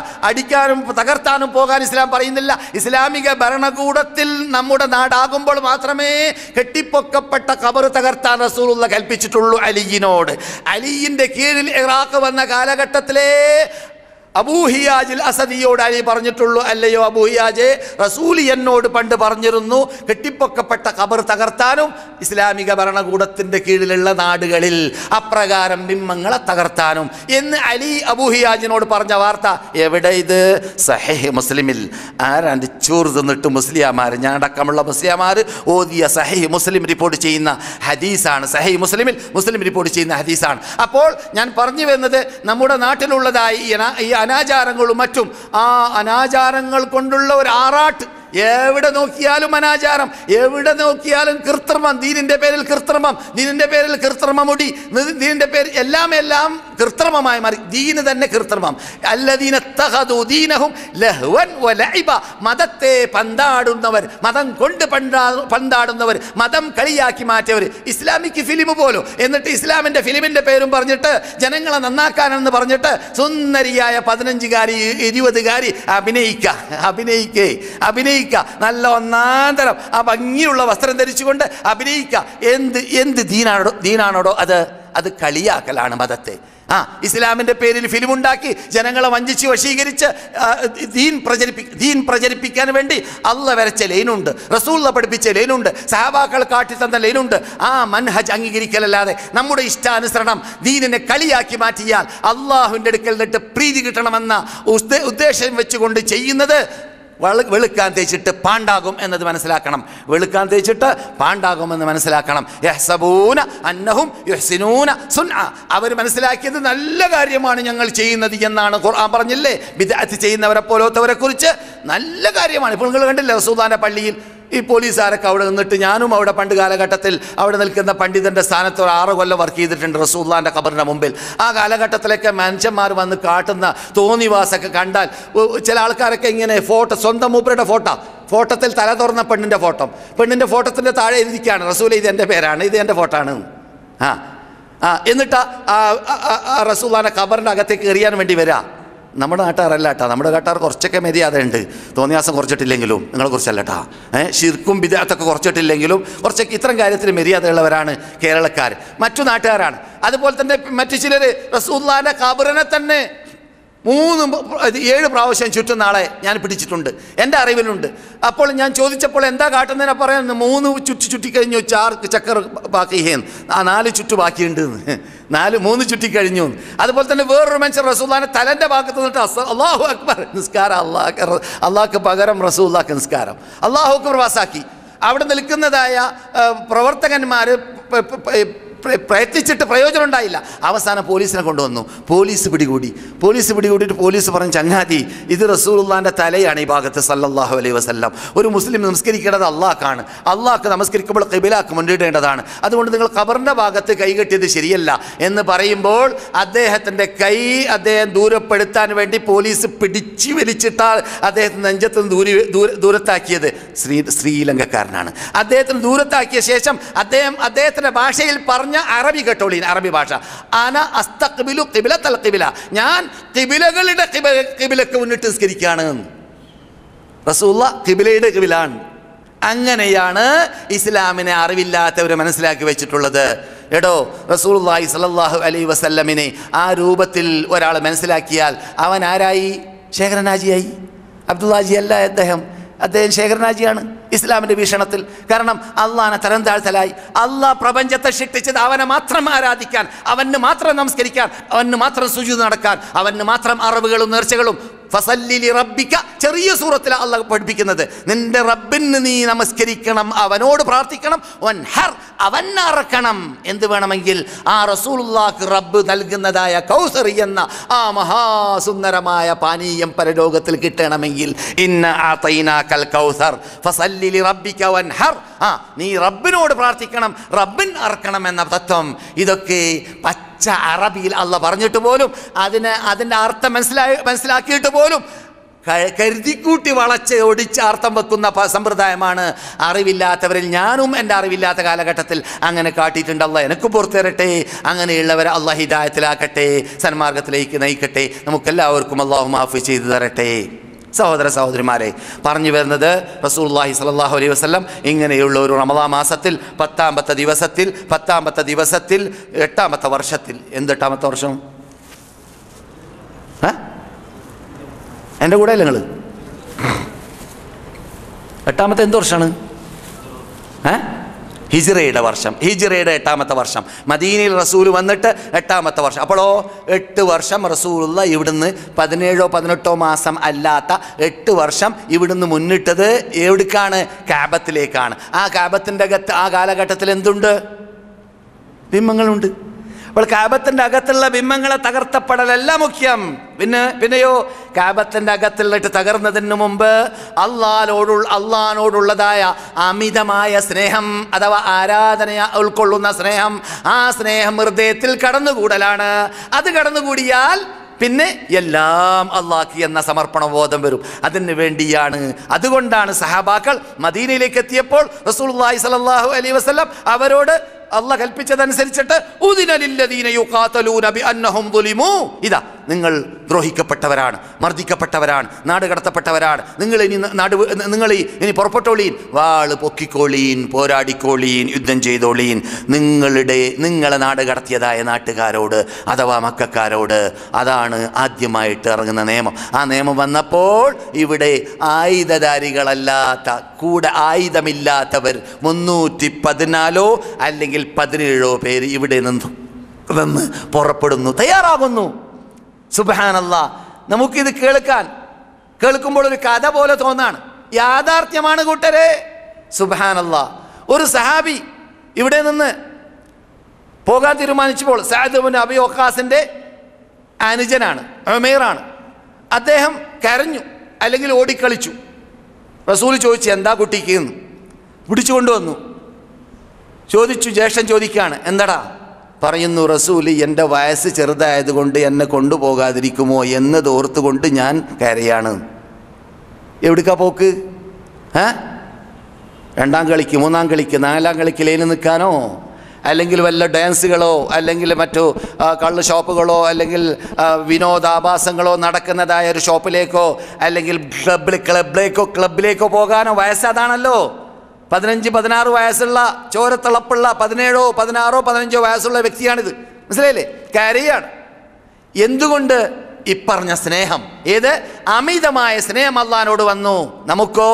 ഒന്ന് ആലോചിച്ച് നോക്കുക ഓരോരുത്തരും. നമുക്ക് അമിതമായ സ്നേഹം അള്ളാഹുവിനോടുണ്ടോ? അള്ളാഹുവിനോട് അമിതമായ സ്നേഹമുണ്ടെങ്കിൽ അള്ളാഹ്ക്ക് വേണ്ടി എന്തും സമർപ്പിക്കാനുള്ള ആ സമർപ്പണ ബോധം നമ്മളിൽ ഉടലെടുക്കും. സഹാബാക്കൾ ഉടലെടുത്തതുപോലെ. എന്താ ആ സ്ഥലത്തിന് സ്വർഗത്തോപ്പ് എന്ന് പേര് വെക്കപ്പെടാൻ കാരണം? ആ സ്ഥലത്തിൽ കൂടിയാണ് സ്വർഗം നേടിയവർ സ്വർഗം നേടിയത് ആ സ്ഥലത്തിൽ കൂടിയാണ്. അവിടെ എന്തിറങ്ങുന്നു അത് അപ്പടി നടപ്പാക്കുന്നു. അവിടെ എന്ത് നിയമം വരുന്നു അത് അപ്പടി ജീവിതത്തിൽ പകർത്തുന്നു. അവിടെ പിന്നെ ചോദ്യമില്ല. അള്ളാഹ്ക്ക് വേണ്ടി കരൾ കൊടുക്കാൻ, കഴുത്ത് കൊടുക്കാൻ, ചോര കൊടുക്കാൻ തയ്യാറാകുന്ന സമൂഹത്തെ ആ സ്വർഗത്തോപ്പാണ് വാർത്തെടുത്തത്. അതുകൊണ്ടാണ് ആ സ്വർഗത്തോപ്പയിലേക്ക് തന്നെ വഹി ഇറങ്ങുന്നു. അബൂബക്കർ സ്വർഗത്തിൽ, ഉമർ സ്വർഗത്തിൽ, ഉസ്മാൻ സ്വർഗത്തിൽ, അലി സ്വർഗത്തിൽ, തൽഹ സ്വർഗത്തിൽ, സഅദ് സ്വർഗത്തിൽ, സഈദ് സ്വർഗത്തിൽ, അബ്ദുറഹ്മാൻ ഇബ്നു ഔഫ് സ്വർഗത്തിൽ, അബൂ ഉബൈദത്തുൽ ജറാഹ് സ്വർഗത്തിൽ, സുബൈർ ഇബ്നു അവാം സ്വർഗത്തിൽ. ഇങ്ങനെ ആൾക്കാരുടെ ലിസ്റ്റ് ഇറങ്ങിയ ഭൂമിയാണത്. ആൾക്കാരുടെ ലിസ്റ്റ്, പേര്, സ്വർഗത്തിൽ പോകുന്നവരുടെ പേര്. മനസ്സിലായില്ലേ? എന്താ പ്രശ്നം? എന്നിട്ട് ഇപ്പോൾ നിങ്ങൾ അഥവാ ആർക്കെങ്കിലും ബദറിൽ കൂടി വിട്ടുകിടക്കാൻ ചാൻസ് കിട്ടുകയാണെങ്കിൽ ബദർ പോർക്കളത്തിൻ്റെ പുറത്ത് 14 ശുഹദാക്കളുടെ പേര് അവിടെ എഴുതി വെച്ചിട്ടുണ്ട്. 14 ശുഹദാക്കളുടെ പേര് അവിടെ എഴുതി വെച്ചിട്ടുണ്ട്. അതിൽ ഈ കുട്ടിയുടെ പേര് കാണാം. ഏത് കുട്ടി? ആ കളിച്ച കുട്ടി. ആരാണത്? ഉമൈർ ഇബ്നു അബി വഖാസ്. മറക്കരുത്. ആരാണത്? ഉമൈർ ഇബ്നു അബി വഖാസ്. സ്വർഗത്തിലേക്ക് പറന്നു ചെല്ലണമെന്ന പൂതി അദ്ദേഹത്തിനുണ്ടായിരുന്നു. നാം ഉൾക്കൊള്ളുന്ന റമദാൻ പോലത്തെ റമദാനിൽ, അതും റമദാനിലാണ് ബദർ നടന്നത്. ബദർ യുദ്ധം നടന്നത് റമദാനിലാണ്. ആ ബദർ യുദ്ധത്തിൽ പങ്കെടുത്തുകൊണ്ട് സ്വർഗത്തിലേക്ക് പറന്നു ചെല്ലാൻ, ശത്രുക്കളുടെ തല കഷ്ണിച്ച് ശത്രുക്കളെ ചിഹ്നമാക്കി ശത്രുക്കളെ പരാജയപ്പെടുത്തി വിജയത്തിലേക്ക് സ്വർഗത്തിലേക്ക് ഓടിച്ചെല്ലാനുള്ള ചാൻസ് 15, 16, 17കാരനായ ഉമൈർ ഇബ്നു അബി വഖാസിന് ലഭിച്ചത്. എന്താണ് അവരെ പ്രേരിപ്പിച്ചത്? നാം ഓതുന്ന ഫാത്തിഹയല്ലേ അവർ ഓതുന്നത്? നാം ഓതുന്ന ഖുൽ ഹുവല്ലാഹല്ലേ അവർ ഓതുന്നത്? നാം ഓതുന്ന ഖുൽ യാ അയ്യുഹൽ കാഫിറൂൻ അല്ലേ അവർ ഓതുന്നത്? എന്താ ചേഞ്ച് വന്നത്? അവരത് ഉൾക്കൊണ്ടോതി, നാം ഉൾക്കൊണ്ടോതിയില്ല. ചേഞ്ച് കേട്ടില്ലേ? അവർ ഉൾക്കൊണ്ടോതിയത് കൊണ്ടോ അവർക്ക് അള്ളാഹുവിനോടുള്ള ആ സ്നേഹം, ആ അതിരുകവിഞ്ഞ സ്നേഹം ആരോടെ പാടുള്ളൂ? അള്ളാഹിനോടെ പാടുള്ളൂ. റസൂലിനെ നാം സ്നേഹിക്കണം. എങ്ങനെ? മിതമായ സ്നേഹം. അതെങ്ങനെയാണ്? റസൂലുള്ളാഹിനോടുള്ള സ്നേഹം എന്നേക്കാൾ, നിങ്ങളെക്കാൾ, ഉമ്മയേക്കാൾ, വാപ്പയേക്കാൾ, ലോകത്തിലുള്ള സാർവ്വതിനേക്കാൾ സ്നേഹം റസൂലിനോട് വേണം. ഇല്ലെങ്കിൽ നാം മുഅ്മിനാവൂല. നാം മുഅ്മിനാവേണമെങ്കിൽ ഭൂമിയിലുള്ള സർവ്വതിനേക്കാളും സ്നേഹം അള്ളാഹു അല്ലാതെ ആരായിരിക്കണം? റസൂലുള്ളാഹി സ്വല്ലല്ലാഹു അലൈഹി വസല്ലമായി മാറണം. എന്നാലേ റസൂലുള്ളാഹിനോടുള്ളതായ യഥാർത്ഥ മഹബത്ത് നമ്മളിൽ ഉണ്ടാവുകയുള്ളൂ. അത് എവിടേക്കെത്തൂല? അത് റസൂലിനോട് ഷഫാഅത്ത് ചോദിക്കുക എന്ന അപകടത്തിലേക്ക് എത്തൂല. ഷഫാഅത്ത് അള്ളാഹിനോട്. ഖുല്ലില്ലാഹി അശ്ശഫാഅത്തു ജമീഅ. സർവ്വ ഷഫാഅത്തിന്റെ ഉടമ അള്ളാഹുവാണ്. മൻദല്ലദീ യശ്ഫഉ ഇൻദഹു ഇല്ലാ ബിഇദ്നി. അള്ളാഹ് അനുവാദം കൊടുക്കാതെ ആരാണ് പരലോകത്തിൽ ഷഫാഅത്തിന്റെ അധികാരം ഉൾക്കൊള്ളുന്നവരുള്ളത്? ഷഫാഅത്തിന്റെ അധികാരം നബിമാർക്ക് മുഴുവനും നൽകുന്നതും അള്ളാഹുവിൻ്റെ ദൂതർക്ക് വരെ നൽകുന്നതും അത് ഞാനാണ് എന്നതുകൊണ്ട് എന്നോടല്ലാതെ പിന്നെ ഷഫാഅത്തിന്റെ അധികാരം ഷഫാഅത്തിന് ചോദിക്കാൻ പാടില്ല. അപ്പോൾ നാം ഷഫാഅത്തിന് അള്ളാഹിനോട് ചോദിക്കൽ എങ്ങനെയാണ്? അല്ലാഹുവേ, റസൂലുള്ളാഹിന്റെ ഷഫാഅത്തിൽ നീ ഞങ്ങളെ ഉൾക്കൊള്ളിക്കണമേ രക്ഷിതാവേ. എന്തുകൊണ്ട്? റസൂലുള്ളാഹി സ്വല്ലല്ലാഹു അലൈഹി വസല്ലമിനോട് അല്ലാഹു സുബ്ഹാനഹു വ തആല ഉറപ്പ് നൽകിയിരിക്കുകയാണ്. മുഹമ്മദേ, നിങ്ങൾക്ക് ഭൂമിയിലുള്ള നിങ്ങളുടെ ഉമ്മത്തികളെ സ്വർഗത്തിൽ കൊണ്ടുപോകണമോ? നിങ്ങൾക്ക് നിങ്ങളുടെ ഉമ്മത്തുകൾ നിന്നിട്ട് പകുതി പേരെ സ്വർഗത്തിൽ കൊണ്ടുപോകണമോ? അല്ലെങ്കിൽ നിങ്ങൾക്ക് ഷഫാഅത്തിൻ്റെ അധികാരം വേണമോ? റസൂലുള്ളാഹി പറഞ്ഞു, അല്ല, എനിക്ക് ഷഫാഅത്തിൻ്റെ അധികാരം വേണം. അപ്പോൾ അല്ലാഹു സുബ്ഹാനഹു വ തആല റസൂലിന് അധികാരം നൽകി. റസൂൽ കൂട്ടിച്ചേർക്കുന്നു, ആ അധികാരം എനിക്ക് അല്ലാഹ് തരുമ്പോൾ ഉമ്മത്തുകളിൽ നിന്നിട്ട് എത്ര പേരെ എനിക്ക് സ്വർഗത്തിൽ കൊണ്ടുപോകാൻ സാധിക്കുന്നു? അത് പകുതി മാത്രമല്ല, എത്ര പേരെ സാധിക്കുന്നു അത്ര പേരെ കൊണ്ടുപോകാൻ സാധിക്കുമല്ലോ എന്ന പ്രതീക്ഷ വെച്ചുകൊണ്ടാണ് ഞാൻ അത് ആവശ്യപ്പെട്ടത്. പക്ഷേ അള്ളാഹു അല്ലാത്തവരെ വിളിച്ച് പ്രാർത്ഥിക്കുന്ന വല്ലരും എൻ്റെ ഉമ്മത്തികളിൽ ഉണ്ടെങ്കിൽ അവർക്ക് ആ ഷഫാഅത്തിൽ ഉൾക്കൊള്ളാൻ സാധിക്കുകയില്ല എന്ന് ജീവിതത്തിൽ കളവ് പറയാത്തവരും ഈ പള്ളിയിൽ നമസ്കരിച്ചവരുമായ നബിയുനാ മുഹമ്മദുർ റസൂലുള്ളാഹി സല്ലല്ലാഹു അലൈഹി വസല്ലം പറയുന്നു. അപ്പോൾ ഷഫാഅത്ത് വരെ ലഭിക്കണമെങ്കിൽ ശിർക്ക് ചെയ്യാൻ പാടില്ല. നാം സാധാരണ പ്രാർത്ഥിക്കാറുണ്ടല്ലോ, എന്ത്? നമ്മുടെ നാട്ടിലൊക്കെ മിമ്പർ നബീദ കേട്ട് പരിചയമുള്ളതാണ്. എല്ലാ ഇമാമും പ്രാർത്ഥിക്കും, അല്ലാഹുമ്മ അഇസ്സൽ ഇസ്ലാമ വൽ മുസ്ലിമീൻ. പിന്നെന്താണ്? വഅദില്ല ശിർക വൽ മുശ്രിക്കീൻ. ശിർക്കിനെ നീ നിന്ദ്യപ്പെടുത്തണം, ശിർക്ക് ചെയ്യുന്നവരെയും നീ നിന്ദ്യപ്പെടുത്തണം. ഏത്? ഖബർ പൂജക്കാർ, ഖബറിന്റെ അടുക്കൽ ചെന്നിട്ട് ഖബറാളികളോട് പ്രാർത്ഥിക്കുന്നവർ, അതാണ് ശിർക്ക് ചെയ്യുന്നവർ. മനസ്സിലായില്ലേ? അതെന്ന് മക്കക്കാർ ചെയ്തത് അതാണ്. മക്കക്കാർ ചെയ്തത് നമ്മുടെ നാട്ടിലൊക്കെ ചില ഖബറുകളിൽ ആളേ ഇല്ല, വെറുതെയാണ്. ഖബർ കൃത്രിമ ഖബറുകളാണ്. എനിക്കറിയാം. നിങ്ങൾ എന്നോട് ചോദിക്കുകയാണെങ്കിൽ ഞാൻ ലീസ്റ്റ് തരാം. ഖബറിൻ്റെ അകത്തൊന്നുമില്ലാത്തതായ അതിൽപ്പെട്ടതാണ് മാലിക് ദിനാറിൻ്റെ പേരിൽ കുറേ ഖബറുകളുണ്ട് കേരളത്തിൽ. പല ഖബറിൻ്റെ അടുക്കലും മാലിക് ദിനാറന്മാരില്ല എന്ന് സമസ്തയുടെ 7ാം ക്ലാസ് പുസ്തകത്തിൽ പഠിപ്പിക്കുന്നുണ്ട്. സമസ്തയുടെ 7ാം ക്ലാസ് പുസ്തകത്തിൽ പഠിപ്പിക്കുന്നുണ്ട്. കാസർഗോഡ് ഭാഗത്തും മംഗലാപുരം ഭാഗത്തും പോയതായ മാലിക് ദിനാർ അദ്ദേഹത്തിൻ്റെ നാടായ ഖുറാസാനിലേക്കോ അല്ലെങ്കിൽ അദ്ദേഹം കൊടുങ്ങല്ലൂരിലേക്കോ തന്നെ മടങ്ങി എന്നാണ് പറയുന്നത്. അദ്ദേഹത്തെ അവിടെയല്ല മരിച്ചത് എന്നാണ്. അപ്പോൾ പല സ്ഥലങ്ങളിലും ഉറൂസും ഉത്സവവും നേർച്ചയും നടക്കുന്നുണ്ട്. ഖബറിൻ്റെ അകത്തെന്തില്ല? ആളേ ഇല്ല. മനസ്സിലായില്ലേ? ഇനി ഖബറിൻ്റെ അകത്ത് ആളെന്നെ ഉണ്ടെങ്കിൽ ഇവിടെ റസൂലുള്ളാഹി സ്വല്ലല്ലാഹു അലൈഹി വസല്ലമിൻ്റെ ഖബറെടുക്കൽ, റസൂലുള്ളാഹി സ്വല്ലല്ലാഹു അലൈഹി വസല്ലം ജീവിച്ചിരുന്ന കാലഘട്ടത്തിൽ മാഷാ അല്ലാഹ് ഒഷിത്ത, നിങ്ങളും അള്ളയും ഉദ്ദേശിച്ചാൽ എന്നൊരു പദം ഒരു സഹാബി പറഞ്ഞു. റസൂലുള്ളാഹിന്റെ മുഖം ഇങ്ങനെ ചേഞ്ചായി, ചോര ഒഴുകും പോലെ. സുന്ദരനാണല്ലോ, സുന്ദരനായ റസൂലുള്ളാഹിന്റെ മുഖം ചോര ഒഴുകും പോലെ ഇങ്ങനെ ദേഷ്യപ്പെട്ടുകൊണ്ട് ചോദിക്കുന്നു, അജഅൽതനി ലില്ലാഹി നിദ്ദ, നിങ്ങൾ എന്നെ അള്ളാഹിനോട് കൂടി പങ്കുചേർത്ത് കളഞ്ഞോ, കൂട്ടിച്ചേർത്തി കളഞ്ഞോ? അള്ളയും നിങ്ങളും ഉദ്ദേശിച്ചാലെന്ന് നിങ്ങൾ പറഞ്ഞ് തെറ്റായിപ്പോയി. നിങ്ങൾ പറയേണ്ടത് അള്ളാഹ് ഉദ്ദേശിച്ചാലെന്നാണ്. കാരണം അള്ളാഹ് പറയുന്നു, വമാ തശാഊന ഇല്ലാ അൻ യശാ അല്ലാഹ്. ഖുർആൻ നാം ഓതുന്നതാണ് സാധാരണ. നിങ്ങൾക്ക് ഉദ്ദേശിക്കാൻ സാധിക്കുന്നതല്ല, അള്ളാഹ് ഉദ്ദേശിച്ചാലല്ലാതെ. ഇവിടെ ഉദ്ദേശങ്ങളൊക്കെ അള്ളാഹിൻ്റെ തീരുമാനം പോലെയാണ് നടക്കുക. സഹോദര സഹോദരിമാരെ, അതുകൊണ്ട് റസൂലുള്ളാഹി സ്വല്ലല്ലാഹു അലൈഹി വസല്ലം ജീവിച്ചിരുന്ന കാലഘട്ടങ്ങളിൽ നാം ഈ പറയുന്നതായ മക്ക ഇമാം ചർച്ച ചെയ്ത ഖുർആൻ പാരായണം ചെയ്യുക, മദീന ഇമാം ചർച്ച ചെയ്ത തൗബ, അള്ളാഹുവിനോടുള്ളതായ ആ കേണപേക്ഷ, അള്ളാഹുവിനോട് തെറ്റി സമ്മതിച്ച് അള്ളാഹിലേക്ക് മടങ്ങുക എന്ന ആ ഹൃദയം പൊട്ടി കരഞ്ഞി വേദനിച്ച്, ഹൃദയം തൊട്ട് വേദനിച്ച് അള്ളാഹിനോട് ചോദിക്കുന്ന ചോദ്യം, ഇതൊക്കെ ഉണ്ടാവണമെങ്കിൽ എന്ത് വേണം? അള്ളാഹിനോടുള്ളതായ അമിതമായ സ്നേഹം വേണം. ആ അമിത സ്നേഹമാണ് സഹാബാക്കളെ വലിച്ചെറിഞ്ഞത് എവിടേക്ക്? പോർക്കളത്തിലേക്ക്. അനസ് ഇബ്നു നളീർ റളിയല്ലാഹു തആല അൻഹു അവിടെ വെച്ചിട്ട് പറയുന്നു സഹാബാക്കളോട്, നിങ്ങളെന്താ മനസ്സിലാക്കിയത്?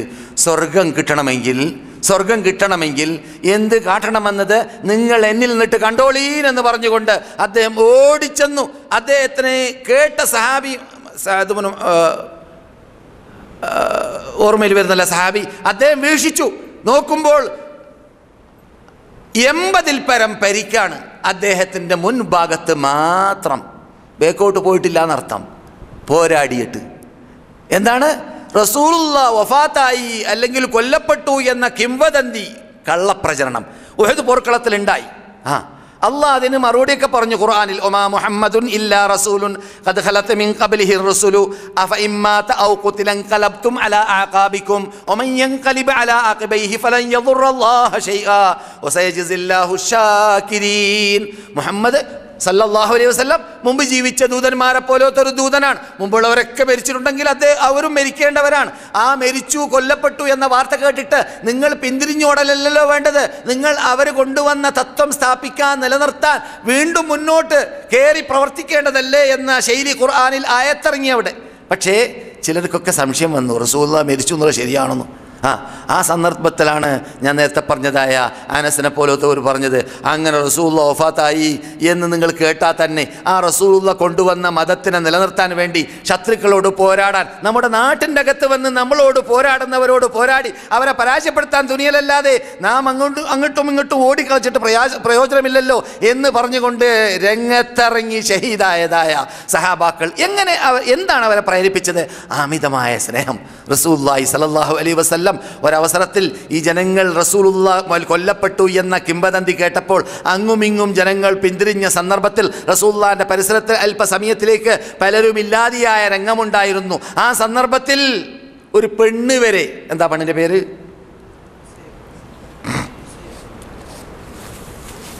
10-30 കൊല്ലം 20 കൊല്ലത്തിൽ പല ക്ലാസ് കേൾക്കുന്ന മനുഷ്യന്മാർ മറുപടി പറയുന്നത്. അല്ലാത്തവർ പറയും എന്താണ്? നുസൈബ ബിൻത് കഅബ് അൽ മാസിനിയ, മാസിനി കുടുംബക്കാരിയായ നുസൈബ റളിയല്ലാഹു തആല. ഉമ്മു ഇമാറ എന്നാണ് അവരുടെ സ്ഥാനപ്പേര്. എന്താണ്? ഉമ്മു ഇമാറ. ഉമ്മു ഇമാറ റസൂലുള്ളാഹിന്റെ മുമ്പിൽ നിന്നുകൊണ്ട് പോരാടാണ്. തള്ളയാണ്, വയസ്സുള്ള ആളാണ്. അവർ വന്നത് അവരുടെ കുടുംബക്കാരായ ഭർത്താക്കന്മാരുടെ കൂടെ വെള്ളം കൊടുക്കാനും സഹകരിക്കാനും വേണ്ടി വന്നതാണ്. പക്ഷെ റസൂലുള്ളാഹിന്റെ പരിസരത്തിൽ ഇപ്പോൾ ആൾക്കാർ കുറവാണെന്ന് കണ്ടപ്പോൾ അവർക്ക് ക്ഷമ വന്നില്ല. പിടിച്ചു ആള്, പോരാടാൻ ആരംഭിച്ചു. നബിയെ കുത്താൻ വേണ്ടി വലിയ വലിയ വലിയ കടാരിയുമായിട്ട് ഇബ്നു ഖംഅ എന്ന ദുഷ്ടൻ വന്നിട്ട് റസൂലുള്ളാഹിന്റെ മുമ്പിലേക്ക് വരുമ്പോൾ ആ കുത്ത് മൂപ്പത്തിയുടെ നെഞ്ചത്തേക്കാണ് അടിച്ചത്. ആരുടെ? ഉമ്മു ഇമാറയുടെ നെഞ്ചത്തേക്ക്. അവർ വഫാത്താകുന്നതിന് മുമ്പ് കുറേ കാലം ജീവിച്ചിരുന്നു. ഉമർ ഇബ്നുൽ ഖത്താബിൻ്റെ കാലം വരേക്കും ഈ സ്ഥലം മറച്ചു നടക്കലാണ്. ഇവിടെ മഹാപരിക്കുള്ളതുകൊണ്ട് കുഴി അള്ളാഹ്ക്ക് വേണ്ടി കുത്തേറ്റ കുഴി നമ്മുടെ ഉമ്മു ഇമാറ റളിയല്ലാഹു തആല അൻഹയിൽ സുബ്ഹാനല്ലാഹ് നാം ഇസ്ലാമിന് വേണ്ടി ഒരു തുള്ളി വേർപ്പ് വരെ ഒലിപ്പിക്കാത്തവർ നമ്മുടെ കൂടെ ഉണ്ടായിരിക്കാം. ഒരു തുള്ളി വേർപ്പ് വരെ ഇസ്ലാമിന് വേണ്ടി നാം ഒലിപ്പിച്ചിട്ടില്ല. നമുക്കും വേണം സ്വർഗം, നമുക്കും വേണം അവരുടെ കൂടെ സ്വർഗത്തിൽ പോകൽ അല്ലേ? നമുക്ക് പൂതിയുണ്ട്, ആഗ്രഹമുണ്ട്. പക്ഷേ അള്ളാഹിൻ്റെ നിബന്ധന, അള്ളാഹുവിൻ്റെ ഷർത്ത്, അള്ളാഹ് പറയുന്നത് അവർ പോയ റൂട്ടിൽ പോകണം, അവർ ജീവിച്ച ജീവിതം ജീവിക്കണം. ഇനി കൂടുതൽ വാളും ബീരങ്കിയൊക്കെ എടുത്തിട്ട് പോർക്കളത്തിലേക്ക് പോകാനുള്ള ചുറ്റുപാടില്ലെങ്കിൽ പള്ളിയിലേക്ക് നിസ്കരിക്കാൻ എത്തിക്കൂടാ മനുഷ്യ. സുബഹി നമസ്കരിക്കാൻ പള്ളിയിലേക്ക് റമദാനിൽ വരെ എത്താത്തവരെത്രയുണ്ട്? സുബഹി നമസ്കരിക്കാൻ അത്താഴം വരെ തിന്നുന്നതിൽ വീഴ്ച വരുത്തൂല. സുബഹിന്റെ സമയമാകുമ്പോൾ മൂപ്പര് കടന്നുറങ്ങുകയും ചെയ്യും. എന്ന് മാത്രമല്ല, ചില ആൾക്കാർ ഈ ഗൾഫ് രാഷ്ട്രങ്ങളിൽ ഇപ്പോൾ പുതുതായിട്ട് ഉള്ള ഒരു പതിവാണ്. ഞാൻ വരുന്ന കാലഘട്ടത്തിൽ അതില്ല. ഞാൻ 40 കൊല്ലം മുമ്പ് വന്ന ആളാണ്. ആ കാലഘട്ടത്തിൽ രാത്രി മുഴുവനും ഹയാത്താക്കലില്ല. വെറും തഹജ്ജുദിന് വേണ്ടി മാത്രം അർദ്ധരാത്രിയിൽ ഉണരുക, അത്താഴത്തിന് ഉണരുക എന്നതാണ് ഇവിടെ ഉണ്ടാവുക. ഇപ്പോൾ അങ്ങനെയല്ല. ഇപ്പോൾ രാത്രി പകലും രാത്രിയുമായ രംഗമാണല്ലോ ഇവിടെ ഇപ്പോൾ സംഭവിക്കുന്നത്. പല യുവാക്കളിൽ, അത് മലയാളികളിലും ആ രോഗം പിടിപെട്ടിട്ടുണ്ട്. അതെന്താണ്? രാവിലെ ഉറങ്ങും. ജോലി രാത്രിയാണല്ലോ, രാവിലെ ഉറങ്ങും. എന്നിട്ടോ ളുഹറും അസ്റും ജമ്മ്. ഉറക്കത്തിൽ ജമ്മുണ്ടോ? നാം യാത്രയിലാണ് ജമ്മ് കേട്ടത്. ഇപ്പോൾ ഉറക്കത്തിൽ ജമ്മാക്കുക. ളുഹറും അസ്റും ജമ്മാണ്. എന്നിട്ട് അസ്റും ളുഹറും ഒന്നിച്ചിട്ട് മഗ്‌രിബിന് മുമ്പ് എണീറ്റ് നമസ്കരിക്കും. തിൽക സലാത്തുൽ മുനാഫിഖീൻ. അത് കപട വിശ്വാസികളുടെ നമസ്കാരമാണ്. അദ്ദേഹം ഇങ്ങനെ ഒരു ചാടുന്നു, കൊണ്ടാടുന്നു. അദ്ദേഹം ഒരു ഖുശൂഅോടുകൂടി, ഭക്തിയോടുകൂടി നമസ്കരിക്കാൻ അങ്ങനെയുള്ള നമസ്കാരക്കാർക്ക് സാധിക്കുകയില്ല എന്ന് ഈ അസറിനെ മാത്രം ബിന്ദിച്ചവരെ കുറിച്ച് റസൂല പറഞ്ഞൊരു ശൈലിയുണ്ട്. ഇപ്പോൾ ളുഹറും അസറും കൂടി ബിന്ദിക്കുന്നവരുടെ സ്ഥിതി എന്തായിരിക്കും നിങ്ങൾക്കറിയാമോ? നമ്മുടെ വിഷയം നമസ്കാരമല്ല. പക്ഷേ റസൂൽ പറയുന്നൊരു ശരി കേട്ടോളി. ആരെങ്കിലും ഒരൊക്ത് നമസ്കാരം, പറഞ്ഞത് അസറാണ്, അസർ നമസ്കാരം ഒരു ഇസ്ലാമിൽ ഏത് നിലക്ക് ഒഴിവ് കഴിവില്ലാതെ, ഒരു നിലക്കും അദ്ദേഹത്തിന് കാരണമില്ലാത്ത രൂപത്തിൽ ഒരൊക്ത് നമസ്കാരം അവൻ നഷ്ടപ്പെടുത്തിയാൽ അവൻ്റെ സ്വന്തം വൈഫ്, സ്വന്തം ഭാര്യ, സ്വന്തം മക്കൾ, സ്വന്തം വീട് എല്ലാം തകർന്നതിന്, തരിപ്പണമായതിന് സമമാണെന്ന് ജീവിതത്തിൽ കളവ് പറയാത്തവരും ഈ പള്ളിയിൽ നമസ്കരിച്ചവരുമായ നബിയുനാ മുഹമ്മദുർ റസൂലുള്ളാഹി സ്വല്ലല്ലാഹു. ഒരു നിസ്കാരം കാരണമില്ലാതെ നഷ്ടപ്പെടുത്തിയാൽ ഒരു മനുഷ്യന് കുറേ ഭാര്യമാരുണ്ട്, 4 ഭാര്യയുണ്ട്. ഉദാഹരണത്തിന് 4 1-ാം നമ്പർ പാലസുകളുണ്ട്. ഈ പാലസുകളും ഭാര്യമാരും കുട്ടികളും എല്ലാം നശിച്ചു പോയാൽ ഉണ്ടാകുന്ന അപകടത്തെക്കാളും വലുതാണ് ഒരു നമസ്കാരം നഷ്ടപ്പെടലെന്നാണ് നമ്മുടെ വലത് ഭാഗത്തെ അന്ത്യവിഷമമുള്ള നമ്മുടെ കണ്ണുലുണ്ണിയായ നബിയുനാ മുഹമ്മദ് റസൂലുള്ളാഹി പറയുന്നത് സല്ലല്ലാഹു അലൈഹി വസല്ലം. അതുകൊണ്ട് ഇനിമേൽ നമസ്കാരത്തിൻ്റെ കാര്യത്തിൽ വീഴ്ച വരുത്തരുത്. സുഹൃത്തുക്കൾക്ക് എന്തോ പറയാനുണ്ട് എന്ന് പറയുന്നു. ഇവിടെ ചോദ്യങ്ങളൊക്കെ കണ്ട് ചോദ്യത്തിനൊക്കെ നീട്ടി വലിച്ച് മറുപടി പറയാൻ നമ്മുടെ മുമ്പിൽ ഇപ്പോൾ സമയമില്ല. പലരും രോഗമുള്ളവർക്ക് വേണ്ടി പ്രാർത്ഥിക്കാൻ പറഞ്ഞിട്ടുണ്ട്. എന്നോടും പറഞ്ഞിട്ടുണ്ട്, നിങ്ങളോടും പറഞ്ഞിരിക്കും. നമ്മിൽ നിന്നിട്ട് രോഗമുള്ളവർക്കൊക്കെ അല്ലാഹു അവർക്ക് പരിപൂർണ്ണ ആരോഗ്യം നൽകട്ടെ. ദീനിന് സേവനം ചെയ്യാൻ, ഭാവിയിൽ ദീനിൽ അടിയുറച്ച് നിന്നുകൊണ്ട് ദീനിന് സേവനം ചെയ്തുകൊണ്ട് ജീവിക്കാൻ ദീർഘായുസ്സും ആരോഗ്യവും അവർക്കും നമുക്കും അല്ലാഹു നൽകട്ടെ. അപ്രകാരം പലരും മരണപ്പെട്ടവരെ കുറിച്ച് വാർത്ത നൽകാറുണ്ട്. നമ്മിൽ നിന്നിട്ട് മരിച്ചവർക്ക് അല്ലാഹു പുറത്തു കൊടുക്കട്ടെ, അവരുടെ ഖബർ സ്വർഗ്ഗത്തോപ്പാക്കി മാറ്റട്ടെ. അവരോടൊപ്പം നമ്മയും അല്ലാഹു സ്വർഗ്ഗത്തിൽ ഒരുമിച്ച് കൂട്ടുമാറാകട്ടെ. 15 വർഷം മദീനയിൽ ഈ സാധുവിൻ്റെ ക്ലാസ്സുമായി ബന്ധപ്പെട്ട് ജീവിച്ച് നമ്മോട് തൽക്കാലം വിടവാങ്ങുന്ന സഹോദരനെയാണ് നിങ്ങളിപ്പോൾ കേട്ടത്. അത് അദ്ദേഹവും നിങ്ങളും എല്ലാവരും പഠിക്കേണ്ട ഒരു തത്വമുണ്ട്. ഇവിടെ എത്ര കൊല്ലം ജീവിച്ചാലും ജീവിച്ചില്ലെങ്കിലും, നാട്ടിൽ പോയാലും പോയില്ലെങ്കിലും, എങ്ങനെയാണെങ്കിലും ഈ നാട്ടിലാണ് റസൂലുള്ള ഒരു സ്ഥലത്തെക്കുറിച്ച് സ്വർഗ്ഗത്തോപ്പ് എന്ന് പറഞ്ഞിട്ടുള്ള സ്ഥലമുള്ളത്. വേറെ ലോകത്ത് എവിടെയുമില്ല. എൽമിൻ്റെ സദസ്സ് മാത്രം എൽമ് പറയുന്ന സമയത്ത് സ്വർഗ്ഗത്തോപ്പാണ്. അല്ലാതെ ഖിയാമത്ത് നാൾ വരെ സ്വർഗ്ഗത്തോപ്പ് എന്ന് പറഞ്ഞത് റസൂലുള്ളാഹിൻ്റെ പള്ളിയുടെ ആദ്യ ഭാഗമാണ്. എന്തിനാണെന്ന് നാം പഠിച്ചു. അത് സ്വർഗത്തിലേക്ക് ആർക്കെങ്കിലും എത്തണമെന്ന് പൂതിയുണ്ടെങ്കിൽ ആ സ്വർഗത്തോപ്പുമായി ബന്ധപ്പെട്ട് ജീവിക്കണം. അവിടെ വരട്ടെ വരാതിരിക്കട്ടെ എന്നതാണ് ആ തത്വം. ആ തത്വം ഉൾക്കൊണ്ടുകൊണ്ട് നമ്മോട് യാത്ര പറയുന്ന സഹോദരന്മാരും, അതുപോലെ ഉംറയ്ക്ക് വേണ്ടി വന്ന സഹോദരന്മാരും, അതുപോലെ നാം എല്ലാവരും ജീവിക്കുമ്പോൾ ആ തത്വം ഉൾക്കൊണ്ടുകൊണ്ട് ജീവിക്കണം. സ്വർഗം വേണമോ? അവിടെ അറിഞ്ഞ തൗഹീദ്, അവിടെ അറിഞ്ഞ ഖുർആൻ, അവിടെ അറിഞ്ഞ വ്യക്തി സാമൂഹ്യ സാമ്പത്തിക രാഷ്ട്രീയ നിയമങ്ങൾ, അവിടെ അറിഞ്ഞതായ നീണ്ട പട്ടികകൾ, അവിടെ നിന്ന് റസൂലുള്ള റസൂലുള്ളാഹിയും സഹാബത്തും ചെയ്ത് കാണിച്ചു തന്നതായ ആ മത പ്രബോധന പ്രവർത്തന രീതി അത് നാം ഉൾക്കൊണ്ടുകൊണ്ട് ലോകത്ത് എവിടെയും അത് കിട്ടും. നെറ്റിൽ കിട്ടും, പുസ്തകത്തിൽ കിട്ടും, ലേഖനങ്ങളിൽ കിട്ടും, പണ്ഡിതന്മാരിലൂടെ കിട്ടും, മദ്രസകളിലും കോളേജുകളിലും കിട്ടും. എവിടെ അസത്യം പറയുന്നവരുടെ ഇടയിലും സത്യം പറയുന്ന ഇത് നന്നായി പ്രകാശിച്ച് പൊങ്ങി വരുന്ന സത്യം പറയുന്നവരെല്ലാവരുടെ കൂടെയും കാണാം. അവിടുന്നെല്ലാം നാം ഉൾക്കൊള്ളാൻ വേണ്ടി പരിശ്രമിക്കണം.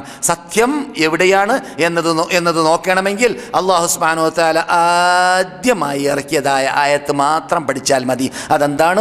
ഇഖ്റ ബിസ്മി റബ്ബിക്കല്ലദീ ഖലഖ് ഖലഖൽ ഇൻസാന മിൻ അലഖ. നിങ്ങൾ ഓതേണ്ടത്, പഠിക്കേണ്ടത് അള്ളാഹുവിനെക്കുറിച്ചും അള്ളാഹിൻ്റെ കഴിവ് കൽപ്പനയെക്കുറിച്ചും അള്ളാഹുവിനെയും അള്ളാഹിൻ്റെ കഴിവ് കൽപ്പനയെക്കുറിച്ചും പഠിച്ച് അത് ഉൾക്കൊണ്ടുകൊണ്ട് ജീവിക്കാത്തവരുടെ പേര് എത്ര തന്നെ സർട്ടിഫിക്കറ്റ് ഉണ്ടായാലും എത്ര തന്നെ കഴിവും കൽപ്പും ഉണ്ടായാലും മക്കത്തെ ഏറ്റവും വലിയ ക്ലബ്ബ് നന്നായി വാചാലതയിൽ കൂടി പദ്യങ്ങൾ ചെല്ലുന്നതായ സാഹിത്യകാരന്മാർ ഒരുമിച്ച് കൂടുന്ന ക്ലബ്ബ് ഏതാണത്? ദാറുന്നദ്വയാണ് കൂട്ടരെ. മക്കത്തും മദീനത്തൊക്കെ ജീവിച്ചിട്ട് ദാറുന്നദ്വ അല്ലേ? ആ ദാറുന്നദ്വയുടെ തലവനായ അദ്ദേഹത്തിൻ്റെ അറിവും കഴിവും കൽപ്പൊന്നും പറഞ്ഞറിയിക്കേണ്ടതില്ലല്ലോ. അബുൽ ഹക്കം അംർ ഇബ്നു ഹിഷാം, അദ്ദേഹത്തിന് ഇസ്ലാം നൽകിയ പേരെന്താണ്? അബൂ ജഹൽ. അറിവില്ലായ്മയുടെ വാപ്പ, അറിവില്ലാത്തവൻ. എന്താ അവൻ അറിവുകേട് വല്ല കുറവുണ്ടോ? അവന് നല്ല അറിവുണ്ട്, നല്ല കഴിവ് കൽപ്പുണ്ട്, നല്ല വാചാലതയുണ്ട്. പക്ഷെ എന്താ അവന് പറ്റിയ തകരാറ്?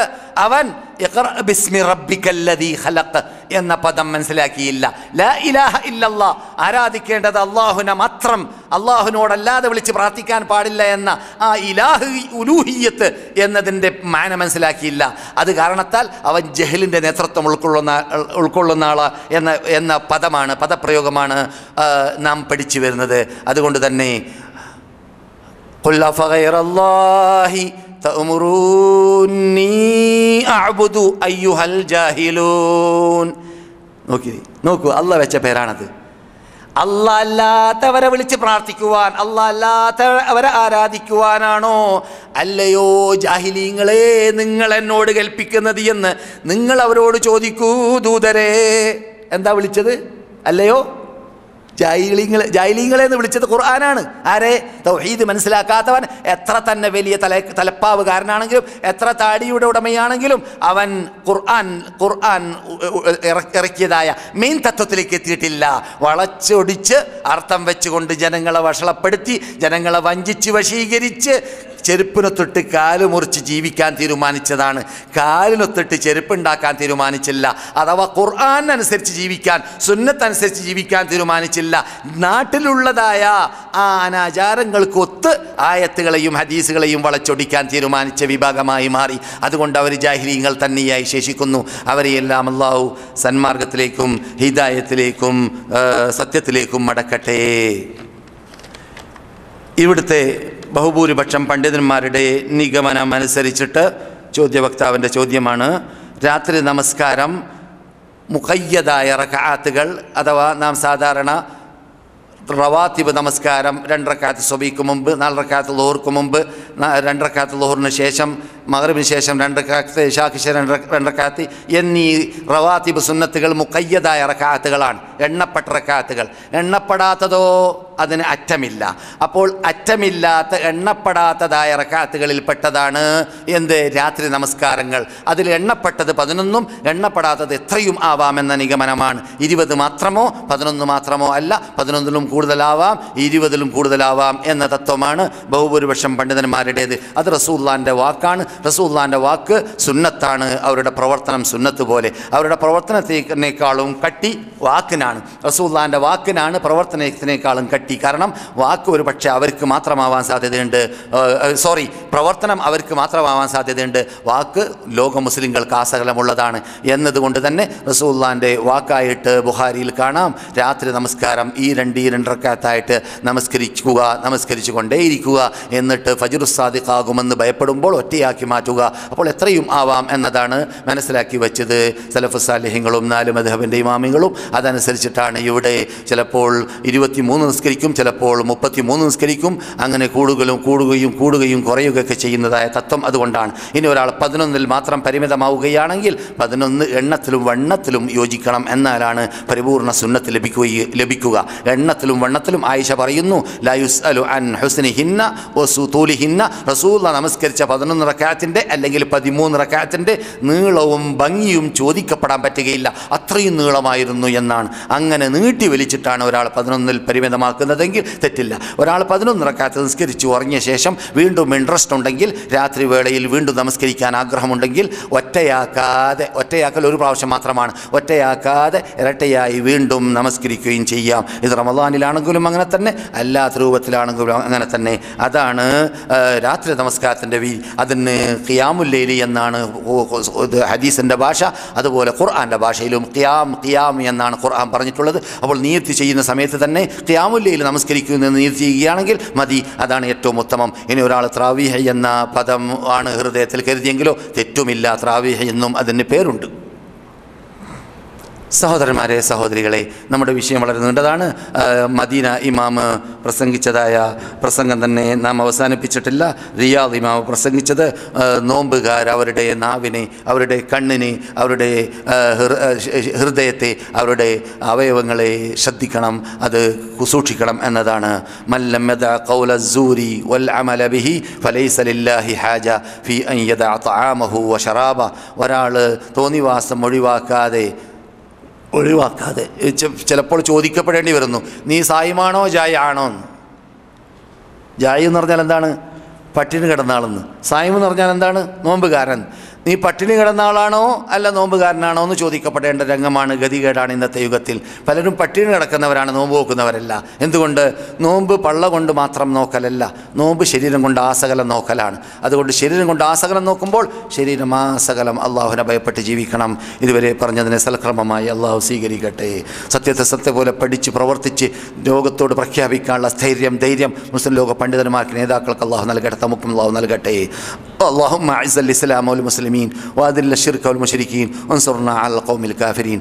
اللهم اعتقنا من النار وأدخلنا الجنة يا رب العالمين.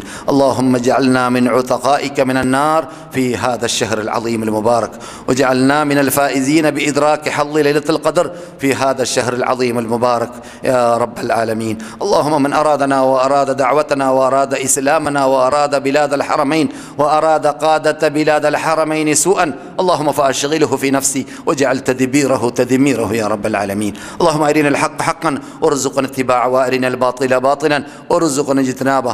اللهم تقبل منا صلاتنا وصيامنا وقيامنا وركوعنا وسجودنا وتخشعنا وتضرعنا، وتمم تقصيرنا واستجب دعاءنا إنك أنت السميع العليم، وتب علينا إنك أنت التواب الرحيم. ربنا هب لنا من أزواجنا وذرياتنا قرة أعين واجعلنا للمتقين إماما. ربنا اصرف عنا عذاب جهنم إن عذابها كان غراما إنها ساءت مستقرا ومقاما. ربنا آتنا في الدنيا حسنة وفي الآخرة حسنة وقنا عذاب النار. وآخر دعوانا أن الحمد لله رب العالمين. اللهم صل على محمد وعلى آل محمد. السلام عليكم ورحمة الله.